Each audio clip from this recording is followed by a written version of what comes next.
Hello and welcome बच्चों। कैसे आप सभी? एकदम बढ़िया। मैं आपका प्यारा एसएम सर आ गया हूं फिजिक्स वाला के इस नए सीरीज में जो हमने नई आगाज की है हिंदी मीडियम के साथ। प्रयास हिंदी मीडियम में आपका पहला लेक्चर लेकर के फिजिकल केमिस्ट्री के टॉपिक मोल कॉन्सेप्ट का, जिसको हम हिंदी में मोल संकल्पना कहेंगे। सबसे पहले क्लास शुरू करने के पहले मैं कुछ एक बातें आपसे करना चाहूंगा जो चीज आपको भी पता होनी चाहिए, और मैं आपसे क्या क्या एक्सपेक्ट करूंगा, क्या क्या चीजें आपको करनी है कि आप अपना रास्ता एक स्टूडेंट या आप कह सकते हो एक ड्रॉपर स्टूडेंट से पहुंचकर आप कहां तक पहुंच जाए। सर, ड्रॉपर स्टूडेंट से आप अपना रास्ता आईआईटी तक कैसे बनाएंगे उसकी चर्चा कर लेते हैं कि हमें क्या क्या चीजों का ध्यान रखना है, क्या क्या बातें हमें अपने अंदर लानी है। पहली बात मैं आपको ये बताता हूं, नॉर्मली हिंदी मीडियम के जो विद्यार्थी होते हैं वो मेहनती बहुत ज्यादा होते हैं। अभी तक मैंने जितने भी बच्चों को पढ़ाया उनमें एक चीज मैंने देखी कि आप लोग सभी मेहनती बहुत ज्यादा होते हो, और किसी भी स्टूडेंट को आईटी की सीढ़ी पे सबसे पहला कदम रखने के लिए एक चीज जो अनिवार्य है या अनिवार्यता जो है वो है मेहनती होने की। अगर आप मेहनती हो तो पहले बॉक्स को आपने टिक कर दिया सर। दूसरी चीज की बात करते कि कहीं ना कहीं हिंदी मीडियम के बच्चों के साथ एक जो समस्या मैंने देखी है ना पर्सनली, वो आती है कॉन्फिडेंस को लेके कि वो मेहनती तो बहुत होगा बच्चा पर उसके अंदर कॉन्फिडेंस की बहुत कमी होती है। तो मैं आपको एक दो बातें बताता हूं सर। कॉन्फिडेंस आपका कम क्यों है? आप ये सोचते हो कि सामने वाला तो अंग्रेजी जानता है, वो अंग्रेजी में चार शब्द बोल लेता है। सामने वाला तो अंग्रेजी जानता है, वो अंग्रेजी में चार शब्द या चार लाइनें बोल लेता है तो बहुत बड़ा तीसमार खान है। ऐसी बात बिल्कुल नहीं है सर। मैंने बहुत अपने स्टूडेंट्स को ऐसा देखा है जो हिंदी मीडियम के परिवेश से निकले, गांव से निकले, किसानों के घरों से निकले, बाहर आए, पढ़ाई की, आईटी में पहुंचे और आज वो भी जोरदार इंग्लिश बोल रहे हैं। ऐसा एक एग्जांपल आपने ये भी देखा, अभी एक मूवी आई थी सुपर 30 पे बेस्ड, जिसमें फुग्गा कुमार है ना, वो एक स्पीच दे रहा है इतने सारे लोगों के सामने। ठीक है, वो टूटी फूटी इंग्लिश बोल रहा है पर मुझे पता है उसकी इंग्लिश उससे बहुत अच्छी है। तो ऐसा होता है सर, ये सच्ची घटनाएं हैं, है ना। वो मूवी भी सच्ची घटनाओं पे बेस्ड है। तो पहली बात कि आपको मेहनत करना है, जो कि आप करते हो मोस्ट ऑफ यू। दूसरी बात, आपको थोड़ा सा कॉन्फिडेंस भी रखना है कि मैं भी आईटी जा सकता हूं, आईटी मेरे जैसे लोग भी जाते हैं। हाँ, मानता हूं कि ठीक है आपको ऐसा लगेगा, आप अंग्रेजी मीडियम वाले बच्चों की पब्लिसिटी ज्यादा देखेंगे, है ना, उनको 1 2 3 पे आते हुए देखेंगे, पर ठीक है आपको भी अपने अंदर कॉन्फिडेंस रखना है। ये दो बातें बहुत ज्यादा जरूरी हैं सर, ये दो बातें। तीसरी बात, जो भी टीचर आपकी क्लास ले रहे हैं, मैं पर्टिकुलरली एसएम सर मेरी बात नहीं कर रहा, बाकी सर भी जो आपकी क्लास ले रहे हैं, ऑर्गेनिक वाले सर हो, मैथ्स वाले सर हो, फिजिक्स वाले सर हो, उनको रिलीजियसली फॉलो करना सर। उन्होंने बहुत सारे बच्चों को मंजिल तक पहुंचाया है, और ऐसी ऐसी मंजिल तक पहुंचाया है जिसकी कल्पना भी उन्होंने कभी नहीं की थी। दो तीन बातें और, आप में से बहुत सारे लोग ऐसे परिवेश से आते हैं जहां पे संसाधनों की बहुत ज्यादा कमी है। तो ये सबसे इंटरेस्टिंग फैक्ट ये हो जाता है इसमें कि संसाधनों की कमी के बाद भी आप इतने जुझारू हैं कि आप सक्सेस, आपको तो मिलना ही चाहिए सक्सेस। उसके लिए फिजिक्स वाला की पूरी टीम आपके साथ है, और हम हिंदी मीडियम में अब आ भी चुके हैं और उतर भी चुके हैं, और हम तहलका मचाएंगे सर, बस इस बात की ध्यान रखना। आगे बढ़ते हैं, कुछ बातें जो मैं आपसे उम्मीद करूंगा, आप जो भी सब्जेक्ट पढ़ रहे हो, जैसे अभी जो हम पढ़ रहे हैं ना वो फिजिकल केमिस्ट्री का पार्ट है, हिंदी में बोलूं तो भौतिक रसायन। एक बात और, मैं थोड़ी हिंदी थोड़ी इंग्लिश दोनों मर्ज करके चलूंगा। क्यों? क्योंकि अगर आप गलती से यहां से कॉलेज पे पहुंच गए, है ना, बढ़िया किया, गलती से तो नहीं, आपने मेहनत की, सब कुछ अच्छा रहा, आप अच्छे कॉलेज में पहुंच गए, जहां भी बीटेक करोगे वहां सर पूरा करिकुलम, पूरा सिलेबस अंग्रेजी माध्यम में चलेगा। मैंने पहले डेमो लेक्चर में भी बोला था और अभी भी बोल रहा हूं, इस बात पे मैं भी हताहत हूं, या ये दुर्भाग्य है इस देश का कि कोई college higher education, technical education अंग्रेजी मीडियम के अलावा नहीं करवाती है। मतलब हिंदी मीडियम में पूरे देश में कहीं बीटेक नहीं होता है। होना चाहिए, और हो सकता है आज से 8 10 साल बाद अगर ऐसी सरकार रहती है तो ये चीज भी शुरू हो जाएगी। वापस आते हैं, पीसी बोले तो फिजिकल केमिस्ट्री। हाँ, मैं जो कह रहा था उसको कंप्लीट कर दूं तो मैं टॉपिक अंग्रेजी हिंदी दोनों में बताऊंगा। क्यों? कि आपकी तैयारी, हमें बस ये नहीं करना, मैं आपको यहां तक थोड़ी पहुंचाऊंगा। मैं चाहता हूं कि यहां पे पहुंचने के बाद भी आगे आप झंडे गाड़ो सर, यहां पे पहुंचने के बाद भी आप सक्सेसफुल हो, तो अपन इंग्लिश हिंदी दोनों में चलेंगे। Most of the term English में होंगे, जो भी टर्म, मतलब most of the terms Hindi में होंगे। जिसकी भी हिंदी में लिखूंगा उसकी अंग्रेजी आपको बता दूंगा कि देख भाई अंग्रेजी में इसको ये कहते हैं। और चलते चलते ये साल भर की जो जर्नी होगी हमारी आपकी एक साथ, इसमें आप ये सारी चीजें सीख भी जाएंगे बहुत अच्छे तरीके से, आप कंफर्टेबल हो जाएंगे, आपको अंग्रेजी में कंफर्टेबल कर दिया जाएगा सर। तो सबसे पहला फिजिकल केमिस्ट्री, फिर आप ऑर्गेनिक केमिस्ट्री पढ़ोगे और आप आईओसी बोले तो इनऑर्गेनिक केमिस्ट्री, ये 3 पोर्शन में केमिस्ट्री आपको पढ़ाई जाएगी। मैं आपको बताऊंगा, तीनों की अलग अलग कॉपी बना लेना। फिजिकल चल रही है, फिजिकल के लिए एक अलग कॉपी, ऑर्गेनिक के लिए एक अलग कॉपी, इनऑर्गेनिक के लिए एक अलग कॉपी। इससे क्या होगा, सारे कंटेंट आपके एक जगह पे मिल जाएंगे। ठीक है, तो अभी आप एक कॉपी लोगे, वो कॉपी केमिस्ट्री की नहीं होगी सर, वो कॉपी आपके फिजिकल केमिस्ट्री की होगी, भौतिक रसायन की होगी। भौतिक रसायन में हमें बहुत सारे चैप्टर पढ़ने हैं, चैप्टर्स की बात अभी मैं नहीं करके मोल कॉन्सेप्ट जो कि हमारा पहला चैप्टर है उसकी चर्चा करूंगा। और मोल कॉन्सेप्ट ही क्यों पढ़ना है सर, मोल कॉन्सेप्ट ही शुरू में क्यों पढ़ना है सर, क्योंकि ये बहुत बेसिक चैप्टर है सर, जो आपको फिजिकल केमिस्ट्री के अंदर तो काम आएगा ही आएगा, ऑर्गेनिक केमिस्ट्री के अंदर भी काम आएगा और इनऑर्गेनिक केमिस्ट्री के अंदर भी काम आएगा। तीनों जगह पे चूंकि ये काम आएगा तो ये इंपॉर्टेंट हो जाता है।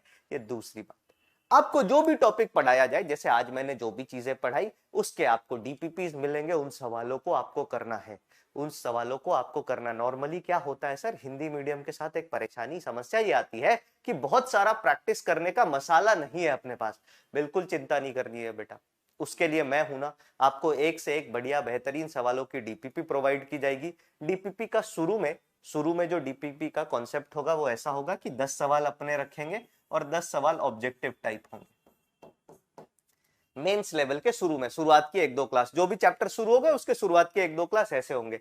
फिर जैसे चैप्टर थोड़ा सा आगे बढ़ जाएगा, आप थोड़ा मसाला तैयार कर लोगे उस चैप्टर का, तो इस 10 सवाल की डीपीपी को कभी 10 कभी 15 इस तरीके से अपन कर लेंगे, जिसमें 10 सवाल तो मेंस वाले होंगे और 5 एडवांस टाइप के सवाल, है ना। लेवल तो क्या, लेवल तो मेंस वाले में भी मैं एडवांस का डाल सकता हूं, बहुत कठिन सवाल दे दिया तो एडवांस का सवाल हो गया। पर एडवांस टाइप के जैसे कि बहुवैकल्पिक मल्टीपल करेक्ट सवाल हो गए, फिर आपका मैचिंग वाले सवाल हो गए, आपके न्यूमेरिकल आंसर टाइप हो गए, वैसे सवाल भी हम ऐड करने की इसमें इसको ऐड करेंगे। तो ये हमारा पूरा फ्लो होगा जिस तरीके से पढ़ेंगे। पहले फिजिकल खत्म करेंगे, फिजिकल के बाद जब अपनी जर्नी आगे शुरू होगी मेरे हिसाब से नए वर्ष में, न्यू ईयर के बाद, तब हम वहां से फिजिकल का एक छोटा चैप्टर जो कि इनऑर्गेनिक से रिलेटेड होता है, एटॉमिक स्ट्रक्चर, और उसके बाद इनऑर्गेनिक चालू कर देंगे। ये हमारी पूरी जर्नी रहेगी सर। तो इसको मिटा देता हूं। सबसे पहले आपको टॉपिक का नाम पता चल गया, फिजिकल केमिस्ट्री का पहला चैप्टर है सर जिसका नाम है मोल कॉन्सेप्ट, मोल संकल्पना। तो आते हैं सबसे पहले आज का टॉपिक का गोल क्या क्या होगा, आज हमें क्या क्या पढ़ना है। सबसे पहली चीज जो हम पढ़ेंगे वो परिभाषा पढ़ेंगे, किसकी सर, मोल की परिभाषा, क्या होता है मोल, कैसे होता है मोल।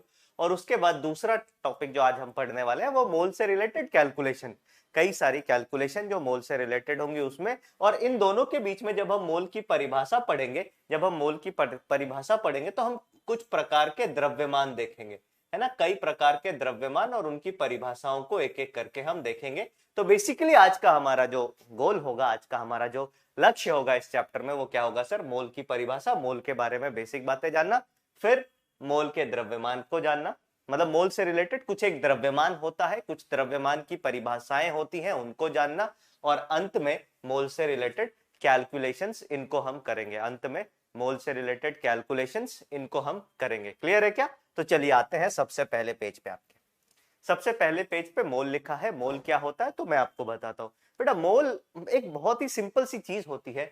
आप पहले मोल मत समझो, पहले मैं आपको एक एग्जांपल देता हूं, उसको समझो, फिर हम मोल पे वापस आएंगे। आप सभी ने सुना होगा दर्जन,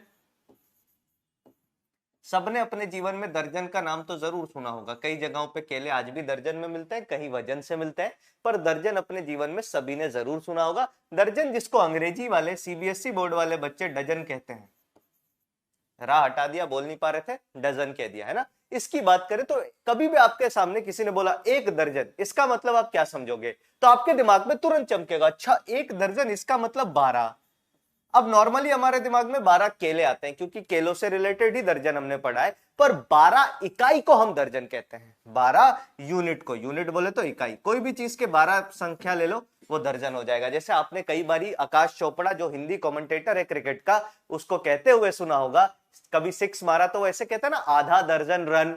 आधा दर्जन रन का मतलब क्या हो गया कि 6 रन, मतलब दर्जन तो 12 होता है, आधा दर्जन 6 हो जाएगा सर, उसका आधा, तो ये दर्जन हो गया। अब इसी दर्जन को, अब एक पहली बात बताना मुझे, क्या आपको कभी जीवन में दर्जन समझने में परेशानी हो सकती है, समस्या हो सकती है? तो आप अपने दिल पे हाथ रख के बोलो, आप बोलोगे नहीं सर ये तो बहुत सिंपल कॉन्सेप्ट है। अगर दर्जन सिंपल कॉन्सेप्ट है सर, तो यहीं से निकल के बिल्कुल ऐसी चीज होती है मोल, बिल्कुल ऐसी ही चीज होती है मोल। तो मोल समझने में भी सबसे पहले अपने दिमाग में यह बात डालनी है कि मोल दर्जन की ही तरह होता है, तो कठिन नहीं होगा, आसान है, बहुत ईजी है।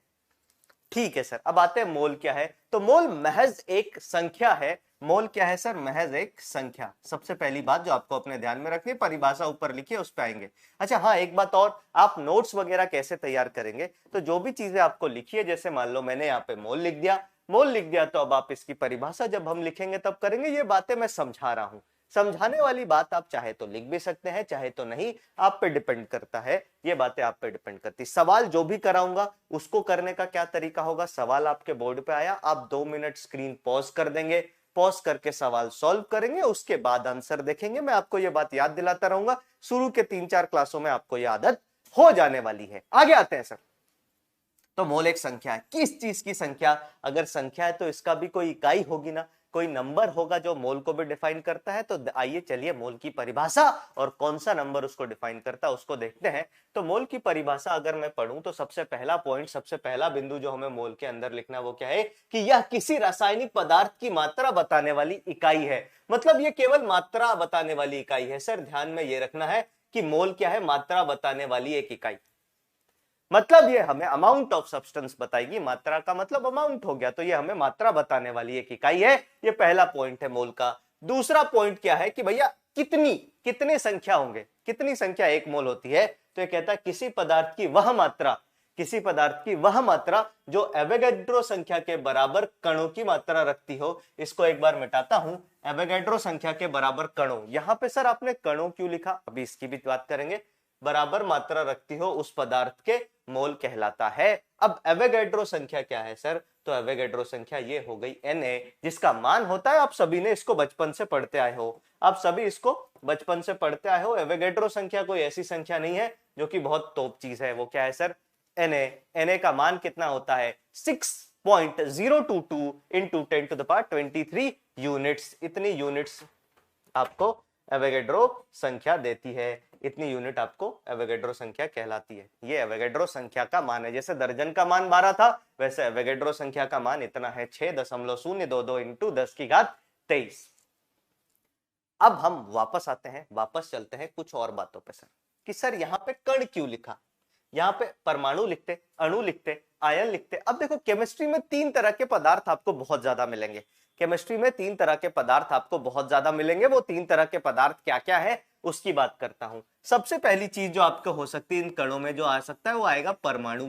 सबसे पहली चीज जो आएगी वो क्या आएगी सर? परमाणु। अगर परमाणु नहीं हुआ तो क्या हो सकता है? तो हो जाएगा अणु। अगर परमाणु नहीं हुआ तो अणु हो सकता है, और अगर अणु भी नहीं हुआ तो क्या होगा? आयन। केमिस्ट्री में मुख्यतः ये 3 प्रकार के कण पाए जाते हैं, परमाणु, अणु और आयन। मतलब एटम, मॉलिक्यूल या फिर आयन। ये 3 चीज ही आपको मिलेगी।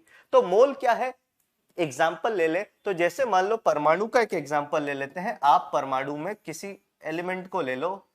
एलिमेंट को किसको ले लिया मैंने, बताओ? हाइड्रोजन को ले लेते हैं सर, हाइड्रोजन को ले लेते हैं। तो मैंने हाइड्रोजन लिख दिया। अब आपसे कोई पूछे कि 1 मोल हाइड्रोजन का क्या मतलब है, तो जैसे मैंने बोला 1 दर्जन हाइड्रोजन का क्या मतलब है, तो आप बोलोगे 12 हाइड्रोजन परमाणु। तो 1 मोल हाइड्रोजन का क्या मतलब है? तो 1 मोल हाइड्रोजन अगर आपसे किसी ने पूछ दिया तो आप बोलोगे Na हाइड्रोजन, N के नीचे छोटा ए हाइड्रोजन परमाणु। इसका क्या मतलब है सर? इसका मतलब है, जो बुद्धिजीवी होंगे वो समझ जाएंगे कि आप इस संख्या की बात करना चाह रहे हो, 6.022 इंटू 10⁻23, 6.022 इंटू 10⁻23 हाइड्रोजन परमाणु।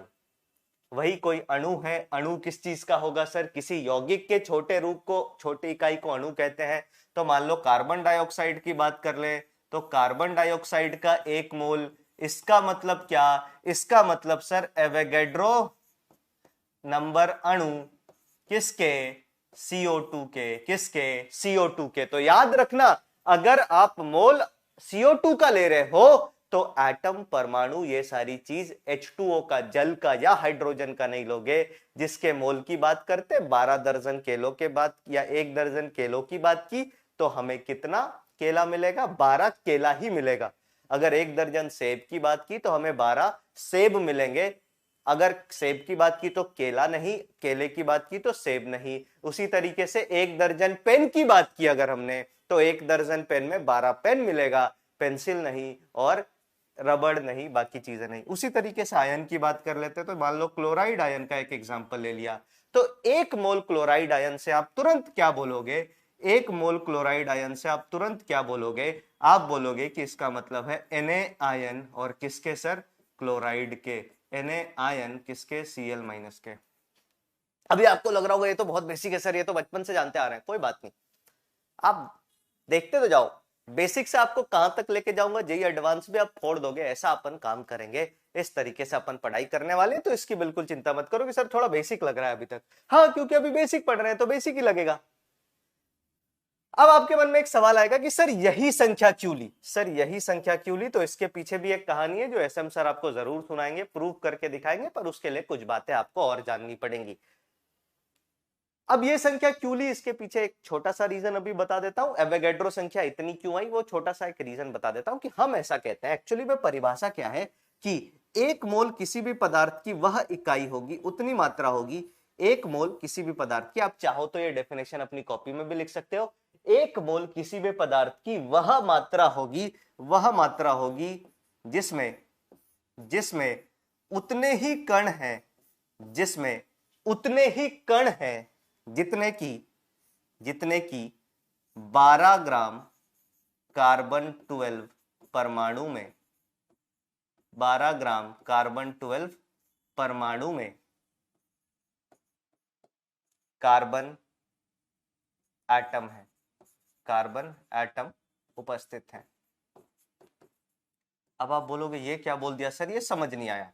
कोई बात नहीं, अभी समझ आ जाएगा। क्या बोला, मैं फिर से रिपीट करता हूं। मैंने क्या बोला कि 1 मोल किसी भी पदार्थ की वह मात्रा है जिसके पास उतने ही कण हैं, उतने ही कण हैं जितने 12 ग्राम कार्बन 12 परमाणु में कार्बन एटम उपस्थित हैं। और 12 ग्राम कार्बन 12 परमाणु में, 12 ग्राम कार्बन 12 परमाणु में कार्बन 12 की जो संख्या होती है, ये होती है 6.22 इंटू 10⁻23। तो इसी के लिए इसी नंबर को हमने मोल बना दिया कि मतलब किसी भी पदार्थ के इतने कण उठा लो, इसका मतलब 1 मोल, 1 मोल, 1 मोल। अब इसको कम ज्यादा करके मोल भी निकाल सकते हैं और बातें करते हैं अगली पेज पे। पर उसके पहले एक बारी आप इसको कॉपी कर लो, एक बारी आप इसको कॉपी कर ले सर। फिर से रिपीट करता हूं, अगर किसी बच्चों ने यह परिभाषा नहीं लिखी मोल की, तो मोल की परिभाषा क्या होगी? 1 मोल किसी भी पदार्थ की वह मात्रा है जिसमें उतने ही कण उपस्थित हैं जितने की 12 ग्राम कार्बन 12 परमाणु में कार्बन एटम उपस्थित है। यह 1 मोल की परिभाषा है सर, यह 1 मोल की परिभाषा है। और अभी तक हमने ये जाना कि मोल एक संख्या है और कुछ नहीं, मोल एक संख्या है और कुछ नहीं। जैसे मान लो मैंने अगर आपको बोला कि मेरे पास, सुनते जाना, जो मैं लिख रहा हूं वो सुनते जाना और अपने मन से आंसर देते जाना। जैसे अगर मैंने आपको बोला कि 1 मोल कार्बन एटम या कार्बन परमाणु, तो एटम लिख देता हूं सर। तो इसका मतलब आप क्या समझोगे? इसका मतलब आपके दिमाग में तुरंत आना चाहिए, अच्छा 1 मोल कार्बन एटम, इसका मतलब है 6.022 इंटू 10⁻23 इंटू 10⁻23 एटम किसके सर? कार्बन के। एटम्स कार्बन के, या कार्बन के परमाणु, इतने परमाणु। अगर किसी ने आपको बोला 1 मोल CO2 है ना, अब CO2 जो है वो परमाणु तो नहीं है सर, CO2 क्या है? CO2 एक यौगिक है, तो मैंने यहां लिख दिया 1 मोल CO2। तो आप बोलोगे इसका मतलब है 6.022 इंटू 10⁻23 अब क्योंकि यह एक यौगिक है, तो यौगिक की इकाई मॉलिक्यूल होती है, अणु होती है। तो इतने अणु CO2 के। अगर आपको किसी ने बोल दिया 1 मोल Na प्लस आयन, 1 मोल Na प्लस आयन, तब आप क्या लिखोगे सर? तब आप लिखोगे 6.022 इंटू 10 की घात 23। अब ये ना तो एटम है ना ये मॉलिक्यूल है, अब ये आयन है, तो यहां पे चिपकाएंगे आयन, यहां पे चिपकाएंगे आयन। किसके सर? Na प्लस के। किसके? Na प्लस के। इसी तरीके से अब आप यहां देखो, दो बातें मैं आपको जो गौर कराना चाहता हूं वो ये है कि जब बेटा एटम लिया था कार्बन का तो हमें कार्बन के ही इतने एटम मिले, जब हमने CO2 लिया था तो CO2 के अणु इतने हमें प्राप्त हुए, और जब हमने सोडियम प्लस आयन लिया था तो सोडियम प्लस आयन के इतने कण हमें प्राप्त हुए। ये बात मैं आपको गौर कराना चाहता हूं, इसका ध्यान से सुनिएगा। अगर मान लो किसी ने बोला, अगर मान लो किसी ने बोला एक मोल पंखे, है ना, एक मोल पंखे, तो एक मोल पंखे का मतलब क्या होगा सर? फैन एक मोल। इसका मतलब क्या होगा? इसका मतलब होगा 6.022 इंटू 10 की घात 23 पंखे। किसी ने बोला एक मोल पंछी, तो इसका मतलब इतने पंछी। किसी ने बोला एक मोल पेन, तो इतने पेन। ये सारी चीजें। अब इसी को हम 6.022 इंटू 10⁻23, इसको हम क्या बोल देते हैं? एवोगैड्रो संख्या, और इसको Na से रिप्रेजेंट करते हैं। कुछ बातें ध्यान से सुनिएगा सर। Na को लिखने का सही तरीका जो है, Na को लिखने का जो सही तरीका है वो क्या है? कैपिटल N बड़ा और नीचे छोटा a, इस तरीके से लिखें। कभी भी इसको छोटा a का मतलब a का साइज छोटा, स्मॉल a नहीं। कभी इसको ऐसे लिखा हुआ मिले ना तो वो गलत होगा। इस तरीके से कभी ना लिखें सर, इस तरीके से कभी ना लिखें। पता है क्यों? क्योंकि अगर मान लो जैसे आपने देखा ना यहाँ पे सोडियम है, तो बेटा अगर मैंने आपको बोला Na, तो Na का मतलब आप क्या समझोगे? रसायन विज्ञान में Na का मतलब तो मोल भी हो सकता है, मतलब एवोगैड्रो संख्या भी हो सकती है ना, एवोगैड्रो नंबर भी हो सकता है, और Na का मतलब सोडियम भी होता है, Na का मतलब सोडियम भी होता है। तो भैया तुम कौन सा समझोगे? तो इसी के लिए इस गलती को, इस गड़बड़ी को दूर करने के लिए हम क्या करेंगे? एवोगैड्रो संख्या को बड़ा N और उसके नीचे छुटका सा बड़ा ए, कैपिटल ए लिख देंगे, छुटका सा कैपिटल ए लिख देंगे। बाकी और किसी तरीके से मत लिखना। हाँ, कुछ बुक आप सॉल्व करोगे तो उसमें आपको ऐसे लिखा हुआ मिल सकता है, पर वो कंफ्यूजिंग है। आप तो वही फॉलो करेंगे सर, हम आगे यही फॉलो करेंगे। ये बात क्लियरली आपको समझ में आ गई होगी सर, ये बात आपको क्लियरली समझ में आ गई होगी। अब मैं आपसे कुछ एक चीज आपके दिमाग में डालना चाहता हूँ, एक छोटे से बीज आपके दिमाग में बोना चाहता हूं जो आगे हमें काम में आएगा। सर अगर मान लो मेरे पास एक मोल पंखे हैं, और साधारण पंखा जो होता है जिसमें 3 ब्लेड होते हैं, आजकल तो 4 ब्लेड के भी पंखे आते हैं, तो साधारण पंखे हमारे पास 3 ब्लेड वाले, तो बता सकते हो क्या ब्लेड कितने होंगे? बता सकते हो क्या कि ब्लेड कितने होंगे? ये आपके दिमाग में प्रश्न मैंने बीज बो दिया, जिससे फल तोड़ूंगा थोड़ी देर के बाद। आगे आते हैं सर। एक मोल का मतलब नंबर से रिलेटेड है। कहीं ना कहीं मोल को हमने अभी क्या देखा कि मोल भैया 2-3 चीजों से रिलेटेड है। किससे किससे? एक तो मात्रा से, और ये मात्रा किस चीज पे आके परिभाषित होती है? तो ये मात्रा परिभाषित होती है किस चीज पे आके सर? संख्या पे आकर। मतलब मोल की वह मात्रा जिसमें संख्या फिक्स हो, संख्या एवोगैड्रो संख्या के बराबर हो। किसी पदार्थ की वह मात्रा जिसमें संख्या एवोगैड्रो संख्या के बराबर हो, उसको क्या बोलते हैं? उसको मोल बोल देते हैं सर। आगे आते हैं, अगले पन्ने पे चलते हैं। तो चलो आगे टॉपिक, जैसा कि आप देख पा रहे हैं आपके कंप्यूटर स्क्रीन पे लिखा हुआ है परमाणु द्रव्यमान इकाई। अब एक एग्जाम्पल से समझते हैं कि परमाणु द्रव्यमान इकाई, जिसको कि हम अंग्रेजी में क्या कहते हैं, पहले ये सुन लो। अंग्रेजी में इसको कहा जाता है एटॉमिक मास यूनिट। अंग्रेजी में इसका नाम क्या है सर?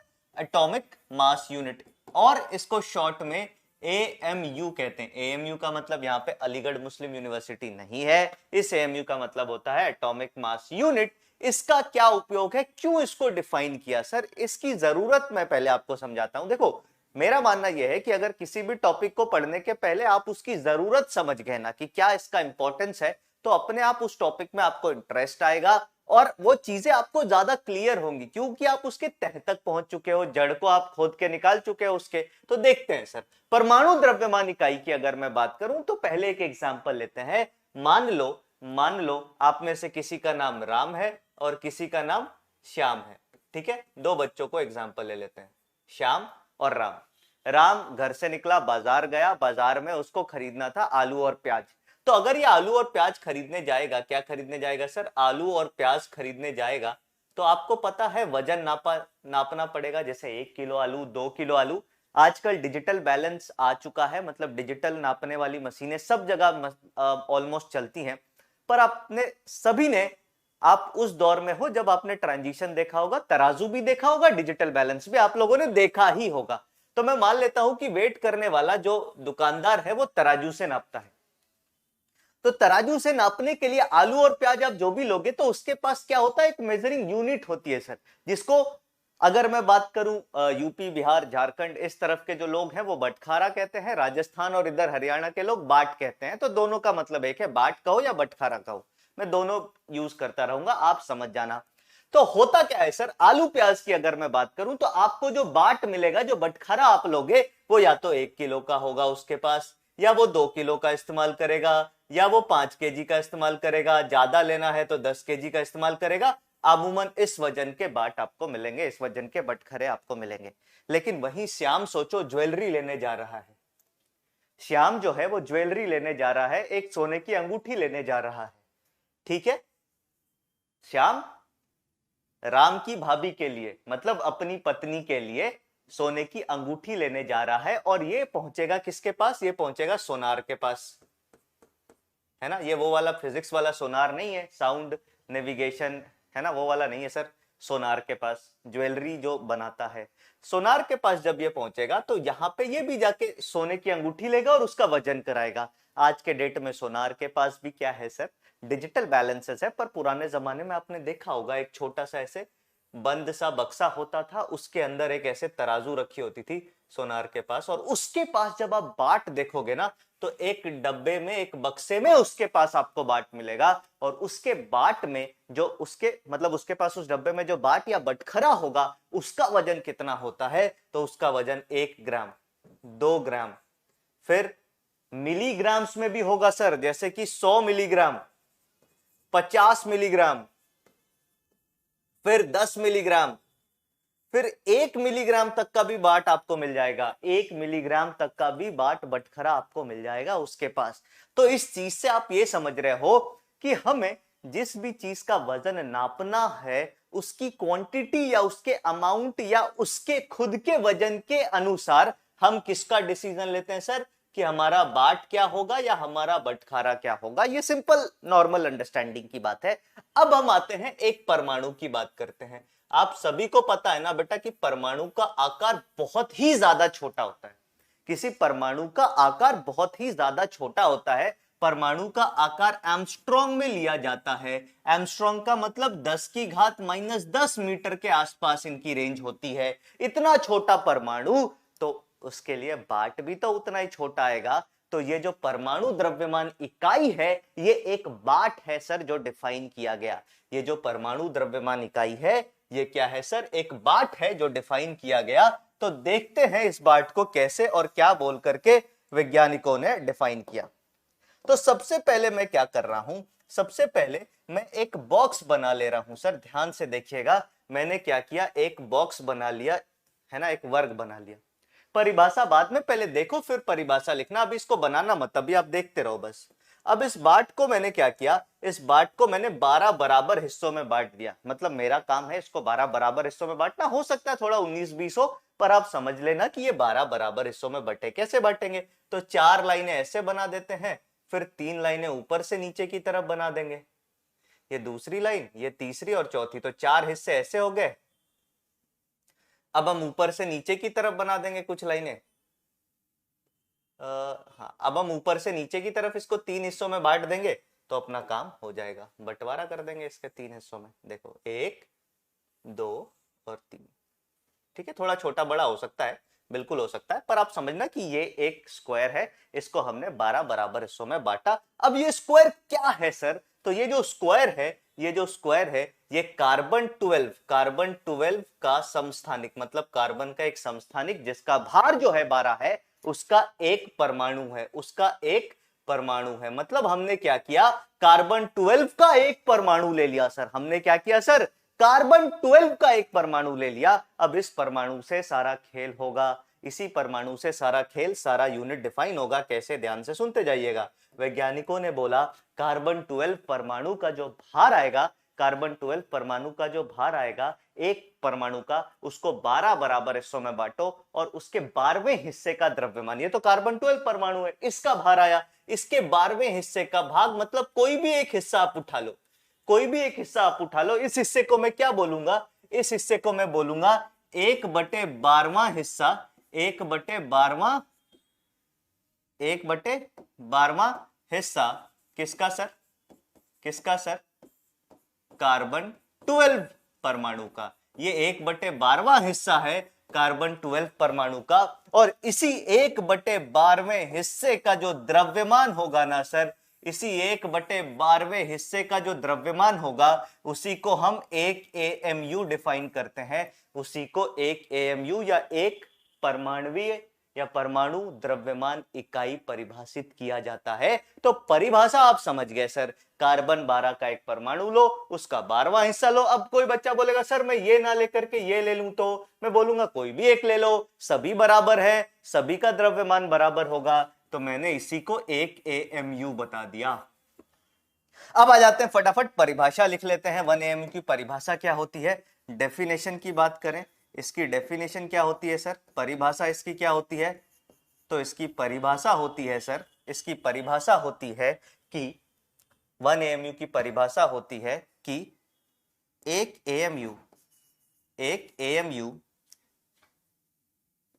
एक कार्बन परमाणु, कार्बन 12 परमाणु के एक AMU कॉमा लगा दो, एक कार्बन 12 परमाणु के 12वें हिस्से के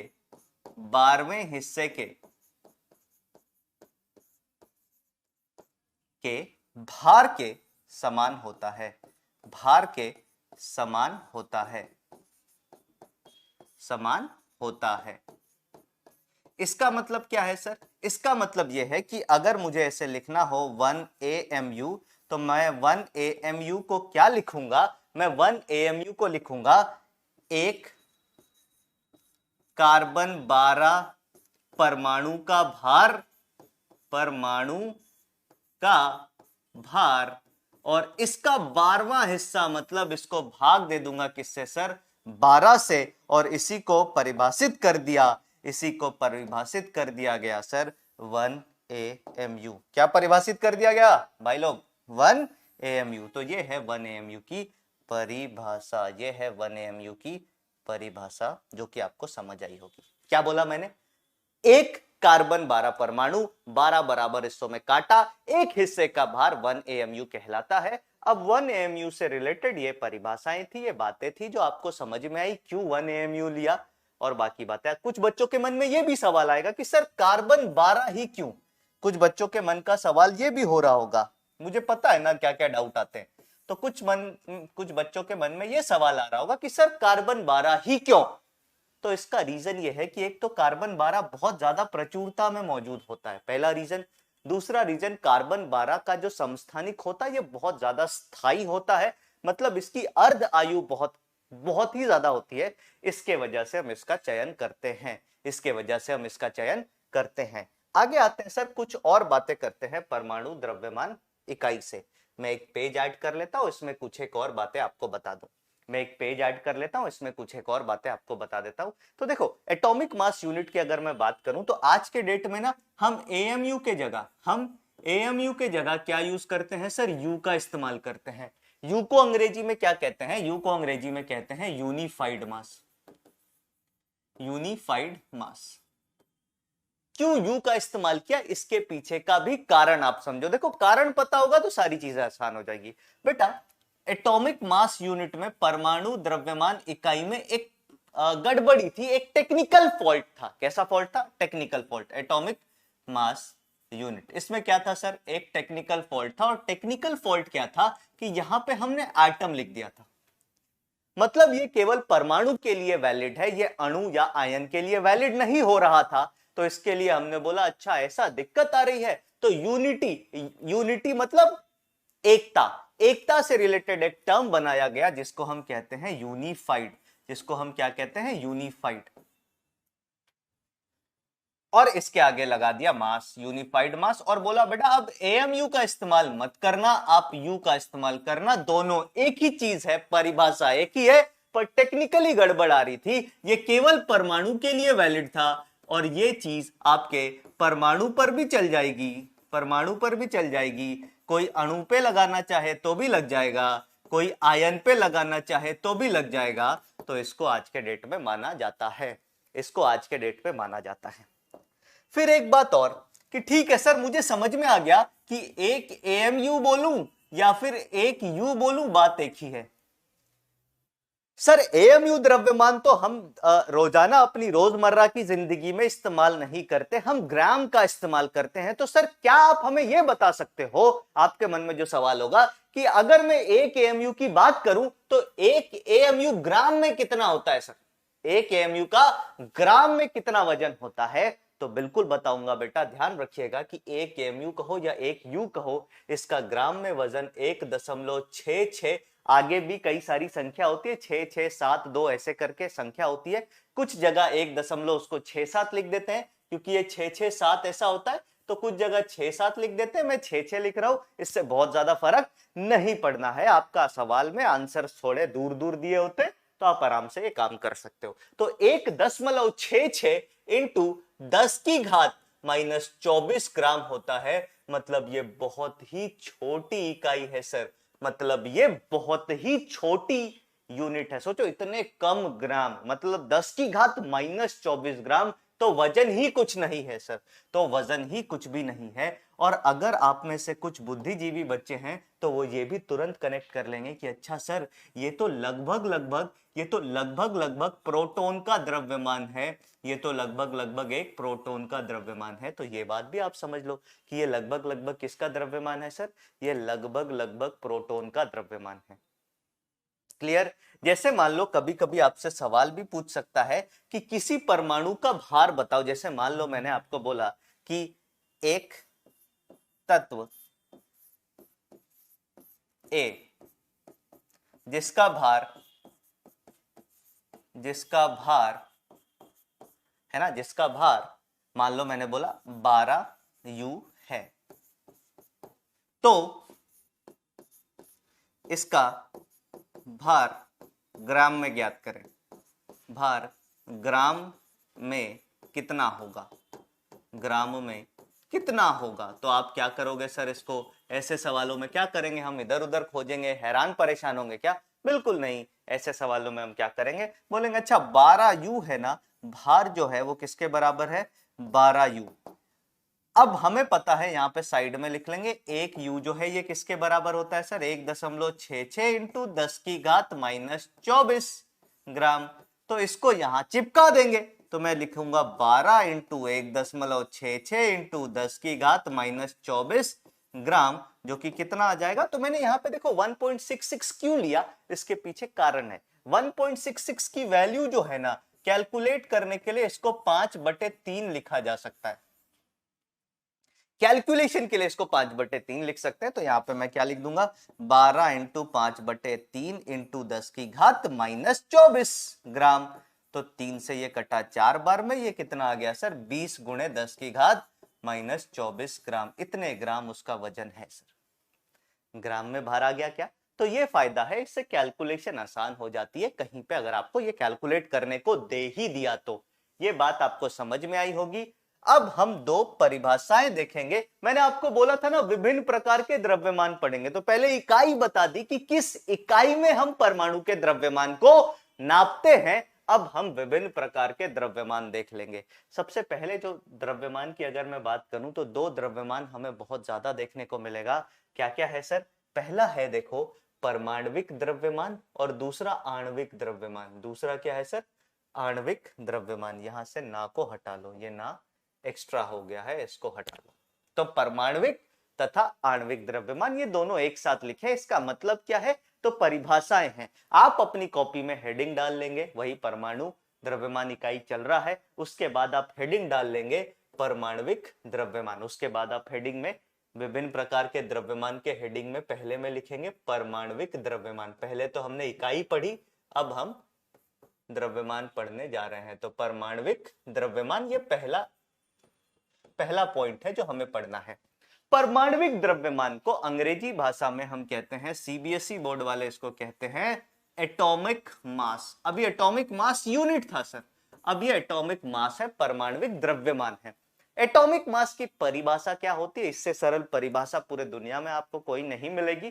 क्या है सर कि देखो, ये है परमाणविक द्रव्यमान की परिभाषा। तो किसी तत्व के एक परमाणु का भार उसका परमाणविक भार कहलाता है। मतलब अगर आपने कोई भी तत्व लेना है, उसका एक परमाणु ले लिया, उसका एक परमाणु ले लिया, तो उसका जो भी भार होगा उसको हम परमाणविक भार कहेंगे, उसको हम परमाणविक भार कहेंगे। तो आपने परमाणविक भार की हेडिंग लगा ली, ये परिभाषा लिख ली। अब कुछ एक एग्जाम्पल लिख लेते हैं।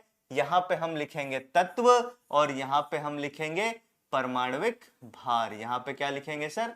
परमाणविक भार।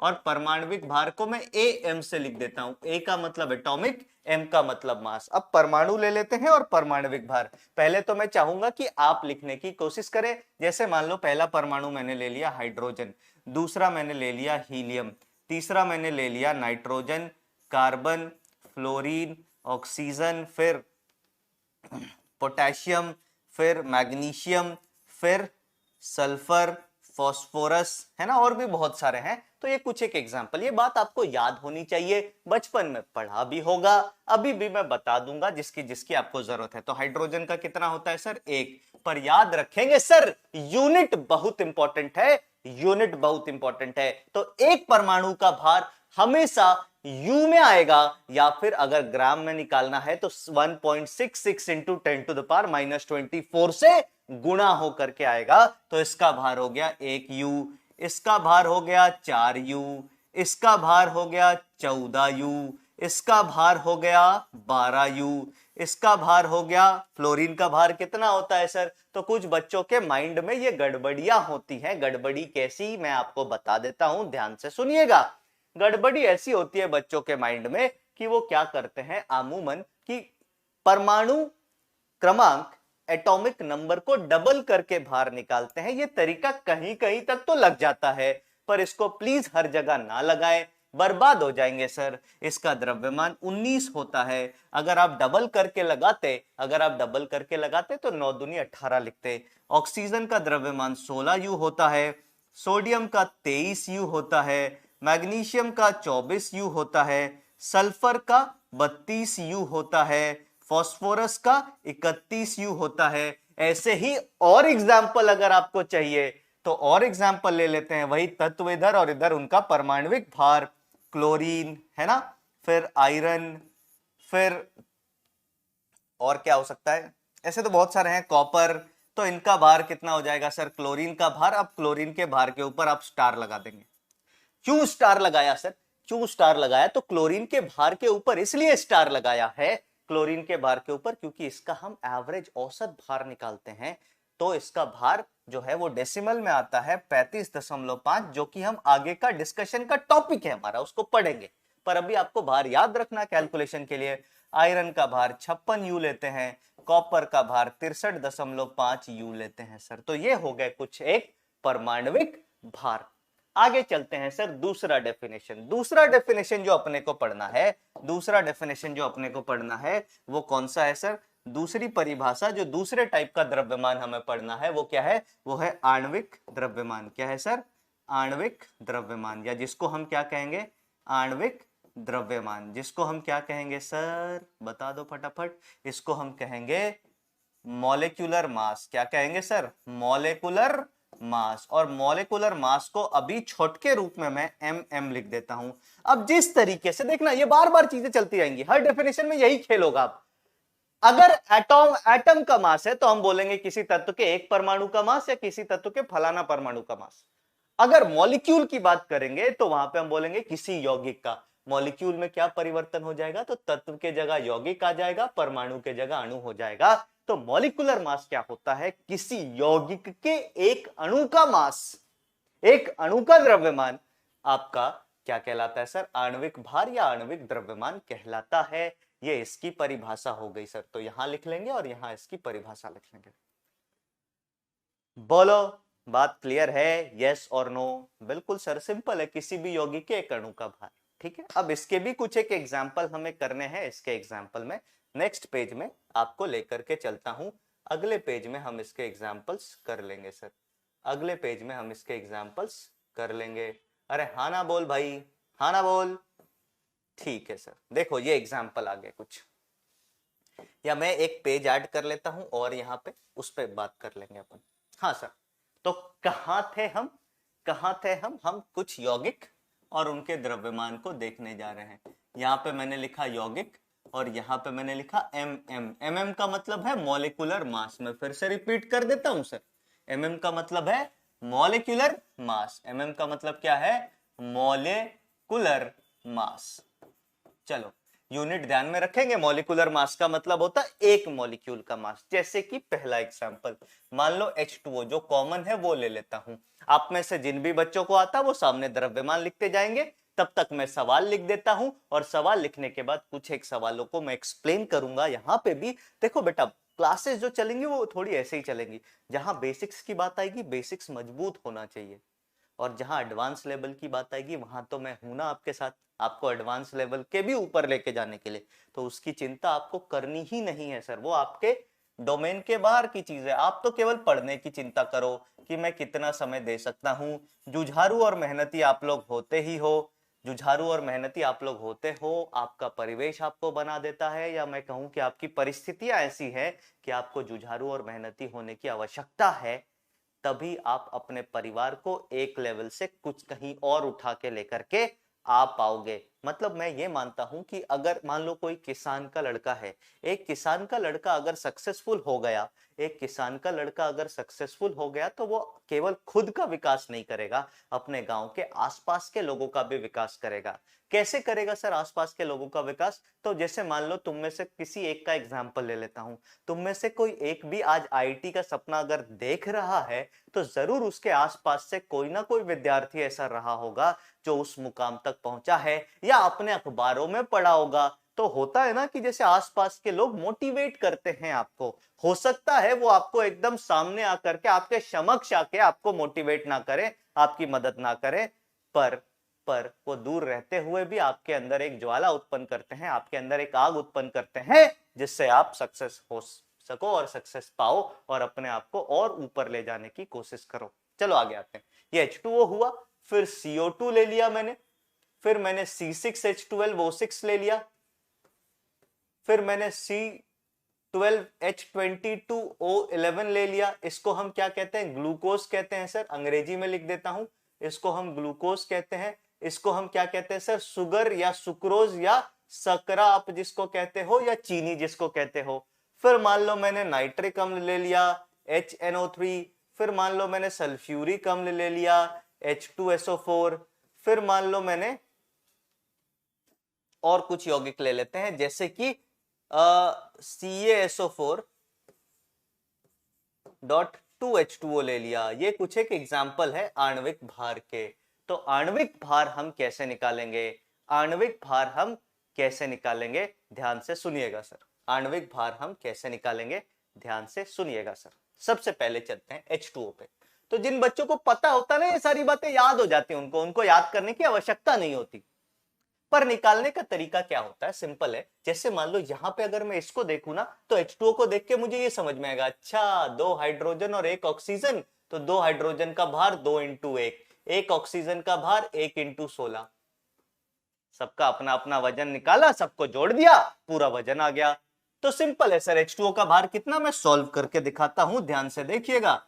2 इंटू 1 मतलब 2 हाइड्रोजन थे और 1 हाइड्रोजन का भार 1 होता है, प्लस 1 ऑक्सीजन था जिसका भार 16 होता है, दोनों को जोड़ा तो 18, और यूनिट U आएगी सर। क्यों? क्योंकि एक अणु का भार निकाल रहे हैं। बार बार बोल रहा हूं, CO2 की बात करें तो एक कार्बन परमाणु जिसका भार होता है 12, प्लस 2 ऑक्सीजन परमाणु ऊपर लिखा है जिसका भार होता है 16, तो ये कितना आ गया सर? 44 U। उसी तरीके से अगर मैं ग्लूकोज की बात करूं तो ग्लूकोज के लिए 6 इंटू कार्बन जिसका भार 12, प्लस 12 इंटू हाइड्रोजन जिसका भार 1, प्लस 6 ऑक्सीजन जिसका भार 16, तो इसको अगर आप जोड़ोगे तो ये आ जाएगा 180 और यूनिट तो यू ही रहेगी। शुगर की बात करें तो 12 इंटू कार्बन का भार 12 प्लस 22 इंटू हाइड्रोजन का भार 1 प्लस ऑक्सीजन कितना है 11 इंटू ऑक्सीजन का भार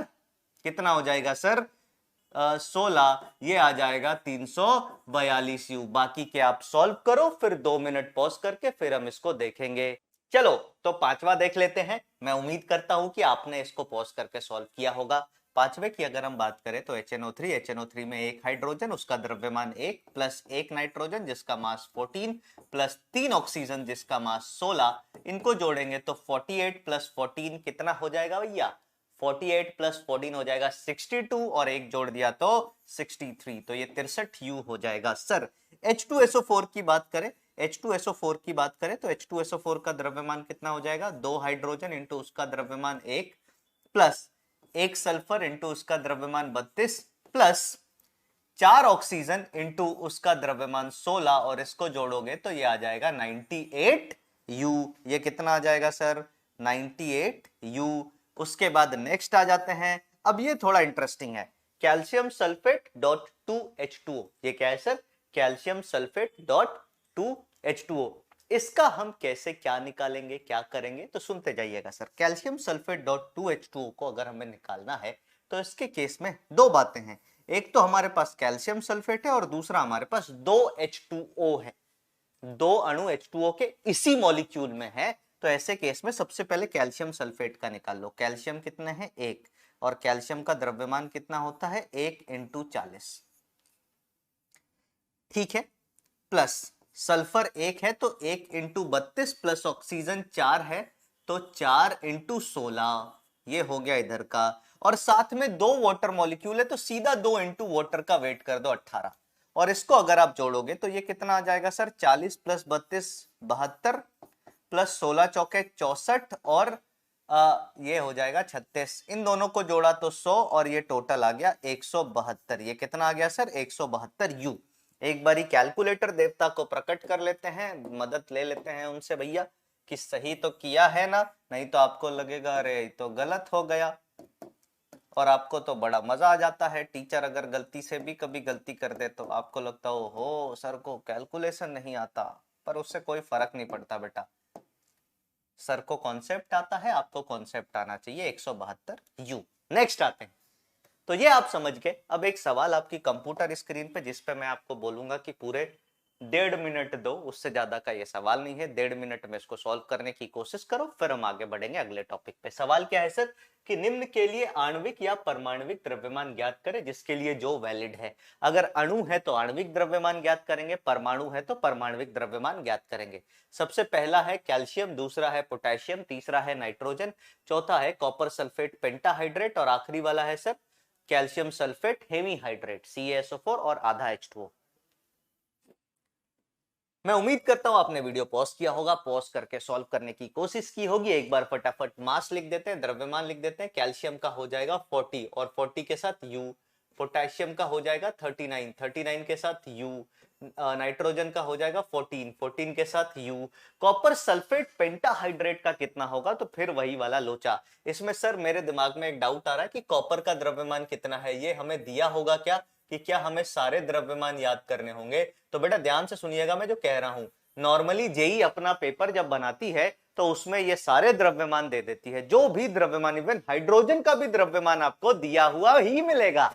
धोखा नहीं करती ऐसे जेई। पर फिर भी कुछ द्रव्यमान हम इसलिए याद कर लेते हैं कि वहां पे देख के लिखने में भी मिस्टेक हो सकती है। तो कॉमन द्रव्यमान आप याद करो, हर बार वैल्यू देखने की आवश्यकता नहीं है। वैसे कॉपर का द्रव्यमान जब भी आएगा आपको दे रखा होगा, पर हम अभी 63.5 मान लेते हैं। तो इसको निकालते हैं फटाफट। 63.5 मेरे साथ बोलते चलेंगे आप अपने घर में, आपके घर वालों को भी पता लगना चाहिए आप पढ़ाई कर रहे हो। एक कमरे में जाओ और चिल्ला चिल्ला के पढ़ो कि बाकी लोग जलें तुमसे।